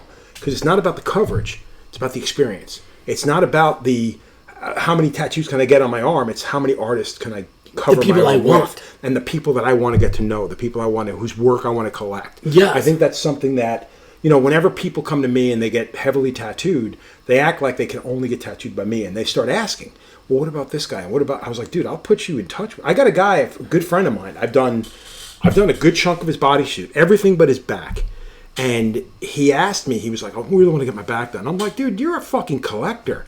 Like, you need to start getting tattooed by somebody else. Like, Yeah. don't get me wrong, I'll tattoo all you want. Right. But there's so much fucking talent out there. And he goes, well, who would you get your back done? I was like, James fucking Tex. Oh, James fucking Tex. That dude is a Right monster. fucking now, I'd Dude say. is a- That's to this day. He is James a fucking fucking Tex. monster. Yeah. That guy's And a- he was just like, really? And I showed him his work. And he's like, and he didn't say anything. He did try to reach out to James like a handful of times. And James was just kind of throwing him shade. So I was like, you know what? I got James's number. I'll call him for it. I texted him. So I texted James. I'm like, yo, man, I got a really good client. The guy's serious. He's no joke, dude. Right. When he tells you he wants to get tattooed, he wants to get tattooed. And he's serious. And, dude, he went up to fucking Canada. And this is when James was on the West Coast. 4 fucking days. And this guy is taller than I am. I'm 6'3". This guy's 6'4", built like a brick shit house. And he got his entire back done in 4 days. Wow. It is fucking amazing. And the guy is. It is fucking amazing. He's To bomb. this day, I mean, James, truly stellar tattoo. And I was like, see? That's what I'm talking about. Yeah. And he was just like, yeah, I appreciate it. But now he's still getting tattooed by me. So, but whatever. I mean, I'm psyched for it. Well, people ask me all the time, what would offend you? I go, listen, you not getting tattooed by me, but getting a great tattoo, I'll even tell you, oh, you were in Kansas. I know a guy. It's when guys come back to With you. a shitty tattoo, goes, so you spent $1,000 on fucking that? Now listen, and I'm going to get shit for this. This guy came in, and flew 3 days, 10 grand. Oh, It's this fucking big black and gray, ain't finished, and he just got it covered. I'm like, listen, I don't want to talk shit, but you got fucked. I've heard so many weird stories about And people you, that and we you know. want to cut And that out? so- That'd be cool. No. Shit. As long as if you want me to cut it, I'll cut Just it out. because I was talking to you about that. Yeah. I All right, remind me. I gotta cut not it that I out. give a. I'll bleep it. Yeah, I don't want to cut it out. Yeah, no. So I'll redo it again. So I got to cut it out. Okay. No. I'll bleep it. He's been, and I was like, and the guy in the shop like, you're still working on that, bro? Dude, it's from here to here. Yeah. It's this big. I've actually And seen a couple and things like that. I go, how long did it take? It goes, like 22 hours. I go, what? For fear of giving away who it is, I'm going to tell you a story. So, in my early days, I would work at a shop getting tattooed by said individual, and I would just be aghast at how much money they were spending. And I'm just like, you fucking kidding me? And they would just, what are you talking about, man? I'm like, nothing. Cool. Keep going. And none of those usually ended well for the individuals getting tattooed. And I would just sit back and be like, what the fuck are we doing wrong, dude? Like, when did it become bad to treat your clients like living, breathing human beings? Yeah, like not not basically treating them like a calfskin wallet. And that was something, I remember the first time somebody came up and said, what's your budget? And I was just like, you fucking dick. What's your budget? Like, it just, now I get it, because now that's the only way you could, half these people, that's the way they approach every project. How much money you got? Well, at least they're being upfront. They're not going to just bang you over the head after the fact. Well, like at a show, they'd be like, hey man, why are you touching? I'm like, hey man, I asked them, what's your budget? Because like, you got $500, you got $1,000, I gotta know, because I'm going to hand draw it. How big am I making? So I tell people, like, when they ask me for a pricing, I said, where do you want to put it? Okay, depending on size, detail, whatever, is what I charge an hour. If it's something I know I can knock out, I'll give you a price. But if you're telling me your thigh, then I have to tell you, well, we're looking at X amount of dollars an hour, and depending on what I draw, you're looking at 5 to 7 hours. Right. And 9 times out of 10, I come in low. I come in around closer to 5. Right. And that's enough. But it's like, and again, when I say budget, because I don't say it, I don't use that word. Right. But the first time I heard it said, I'm not going to say who the artists were that used it, but it kind of bothered me, because it treats clients like a wallet. Yeah. They're no longer talking to them like, okay, man, what are you looking to get done? Like, what can we do? Okay, so we're going to do this, that, and the other thing. No, they're coming to you, and you're going, okay, you're giving me this area? All right, cool, shut up. I got you. And that aggravated the shit out of me, because it's literally that person no longer has a say. All the tattooer knows is, oh, no, you want to get tattooed by me? Cool, shut up and sit down. And they don't say it like that. But when you use words like, what's your budget? Right. It's kind of the same way of putting it. Like, where it's like, oh, no, I'm going to do whatever I do as long as you got the money to pay for it. And that's what you're going to get. Yeah, I think so. So it's, again, I understand that sounds really harsh, but that's honestly how I feel. Like, for me to show, I'm like, man, for $5-$60, I can bang out a cool piece because I work fast. Yeah. That Paul Boothie, messy shit, you know? So if you say I got $300, cool, I could do something cool. Like, I can keep it within within that budget, yeah. Yeah, I don't want to be like, have a dude go, yo, man, it's like 2 G's. Like, huh, what? Like, I don't ever want to do it. But not that I wouldn't show anyway. Well, but the thing, again, I think a lot of the younger artists that we're talking about, day rates and stuff like that, they're coming up saying, no, dude, it's $2,000 a day. Yeah. So, you know full well that cat that you were talking about knew what he was getting into. He may not have known how small of a tattoo he was getting. He was like, the funny part is, so now he goes around and gets tattooed by certain ink masters. Like, see, he likes it. God, I know I get it, but it's such a fucking... Listen, I have 3 people that did that. You know what I mean? Like, whatever. Kid's got money. You know, he's builds rockets and shit. You know, he's fucking smart guy. And he hit me up, and I'm like, that's cool, man. And he goes, can you cover this up? And I'm like, I go, but what the fuck even is that? Yeah. Like, I don't even know what it is. It's like a piece of an octopus, but it's supposed to be a cover-up with like some bubbles. It's all super light black and gray. I go, 22 hours, bro? Like, somebody in the shop's like, you're still working on that? Kind of like... Yeah, like, what the fuck, bro, what are you doing? What are you doing? And I'm like, I'm sorry, bro, because that's... I wasn't even talking about ink mats shit. I go, bro, that just puts a bad taste in every tattoo I smell. Like, he fucking milked you. Yeah. Not only you flew out there, 3 nights in a hotel. I think, and that's why when I bring up the idea of that we are literally a luxury, we are in the real grand scheme of things, I think that a lot of artists, or many artists, I shouldn't say a lot, many artists have taken it for granted what clients give up to get tattooed. And therein lies, I think when we forget what our clients pay, put up with, and have to do to make that money to pay for these tattoos, that's when we're the ones out of touch. Yeah, like I said, when we're busy, and I got to tell the guys in my shop, I go, listen, this person that's coming in tomorrow has been talking about this tattoo for 2 weeks or a month. Yeah. And they're bragging to all their friends, I'm going tomorrow to get my tattoo. Yeah. And all of a sudden, I don't know where you call them, like, hey, man, you know, not feeling it today, and you blow them up. I go, bro, you just fucking, unless it's something major, you got to fucking show up. Yeah. And I've done it myself. I'm not going to be fucking that guy who said, when I was super busy, I'm like, yeah, man, like, I'm just not having a day. Yeah. I got to move you. And I'm like, he's been bragging about this tattoo. Yeah. He's been telling all his friends, I'm getting tattooed tomorrow. It puts a bad taste in their mouth. And I'm like, and I've been guilty of it. So I'm not going to say, I'm not calling other people, I've done it myself. And now I'm like, yo, man, I don't give a fuck. Put your shit aside. This dude's looking for you, or this person's looking for you to give you all. And, you know, I've been burnt out. Especially after them fucking shows, get off them shows. And, you know, I'm there tattooing, I'm like... No, it's a lot. It's You a know, lot. I'm like, what the fuck am I doing, man? All right, take a break, reset myself, and fuck it. Especially at a tattoo convention. Yeah. You know, by Sunday, I'm fucking fried. Yeah. Like, I don't want a tattoo. Yeah. You know, No, I get it. I mean, because you want to hang with your friends. And I don't want to be there anymore. Yeah. I want to be fucking around. Yeah. So, yeah, but it's all an attitude. You know, I think it's ups and downs. You know. Yeah. I think that's been everybody. Yeah, it's been the business, it's been the trade. Like, it's all ups and downs. I'm just waiting for it to come back up. That's it. And again, now the way I look at it is, and this is something I kind of briefly said to somebody recently, and I'll say this to any tattooer out there: as bad as it is right now, the fact of the matter is there are little pockets of good. God, this is gonna sound gay as fuck. The fact of the matter is, you got to find those people. You got to find those instances, those events, those things. Surround yourself with that, and yes. make good with what you've got given to you or what you can find. Yes. Because the fact of the matter is, if you do sit in your own shop, that's great. Then invite good stuff in around you. And I have a hard time with that in a lot of ways. I mean, Adam will tell you, like, I'm very thick-headed. I'm very set in my ways. But if somebody in this shop comes up with a good idea, and like, let's fucking do it. Let's try it. Yeah, let's try it. It's just a matter of like being around people that are like-minded and have maybe a better perspective on things or better outlook on things than you do. Yeah, they're fresh. You know, like I said, I'll be 57 this year, and most of the day I'm worn the fuck out. Let's face it, we're worn the fuck out. Dude. You know, and sometimes your creative juice is a little fucking burnt out. Yeah, and you know, but we've been lucky.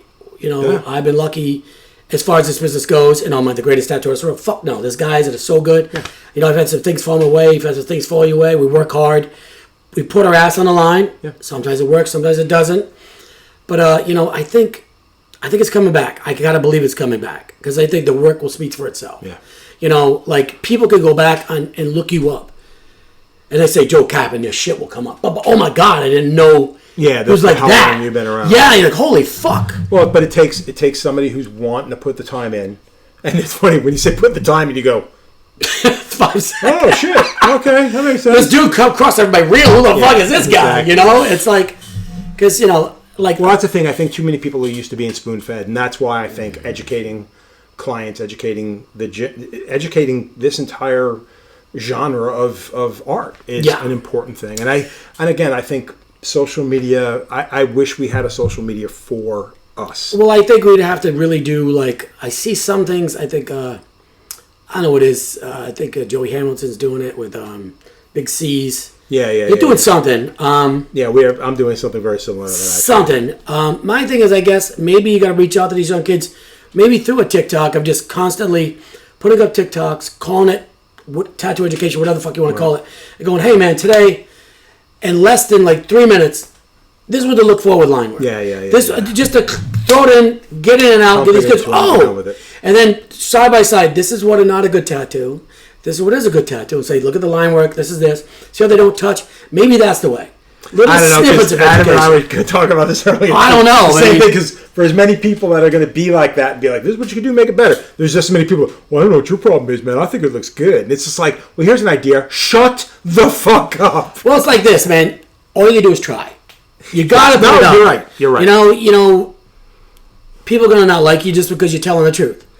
It's like, listen, you know, this is what a not good tattoo looks like. Exactly. This is what a good tattoo looks like. It doesn't matter the genre. It doesn't matter if you like the subject. Yeah. Are the lines clean? Is the shading nice?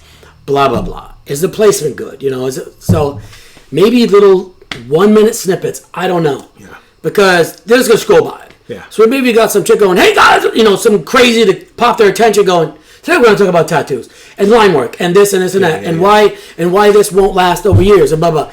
Maybe that's it. Yeah. I don't know what else to say. No, because I don't either.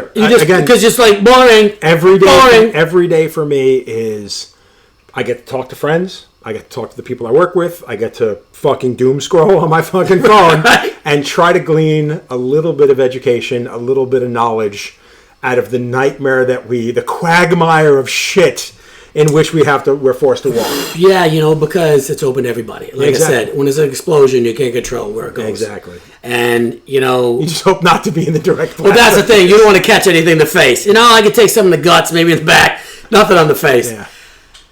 Like I said, I got hope. You know, it's kind of like when I first got into business like you. Like, can I actually make a living doing this? Yeah. I had the hope. Yeah. And I'm like, holy shit. And then we all got fat for a while. Yeah. Like we were just living large. It was shocking because it was just everything was new. Every day was new. And we got spoiled. Yeah. Like didn't have to advertise. Didn't Well, have to. the thing that you can't say it was spoiling. It was a matter of we were the ones that were walking the path first, dude. Right, but I mean, we could have walked into a fucking snake pit. I know, but I'm just saying. You know, we just took every day as we got fat. We were living large. Let's Yeah. face it, and buying shit and going crazy. because we got in early. Yes, and we stuck with it. Yeah. And luckily, you did something very different people were doing. I locally did something that Paul was doing, but my own little way, but nobody was doing it. Yeah. That way. So luckily, someone once said, you got to be there for luck to happen. Mm-hmm. Maybe someone's shooting heroin and didn't die today. That's luck to them. Yeah. For us, we worked hard enough to go, oh my God, there's the brass ring, grabbed it, it worked out for us. Yeah. Now, how do you grab that brass ring anymore? I don't know. Well, that's the thing is I don't know. I think what some younger folks will say, or some older knowledgeable people will say, let go of that brass ring and start over. And that's a thing that I think a lot of us tend to forget, that we're bigger than what we were today. We just need to figure out how that fits into the world we live in today. Yes. You know what I mean? We can't rest back on our laurels. When people come up to me and say, well, dude, you had such an influence on the business. And I look at them and I go, yeah, dude, that was almost 30 fucking years ago. So I can't rest on that. Today is the day I have to pay my bills. Yeah, today, yeah. So it's not on it. It's nobody else's fault. It's not no. It's like this. It's kind of like when you make movies. They don't movie star. We don't want you no more. Yeah. Shit. How do I get back? We're kind of that way. You figure it out. Or you're insanely blessed like fucking Keanu Reeves, and nothing you do matters. Everything you do matters.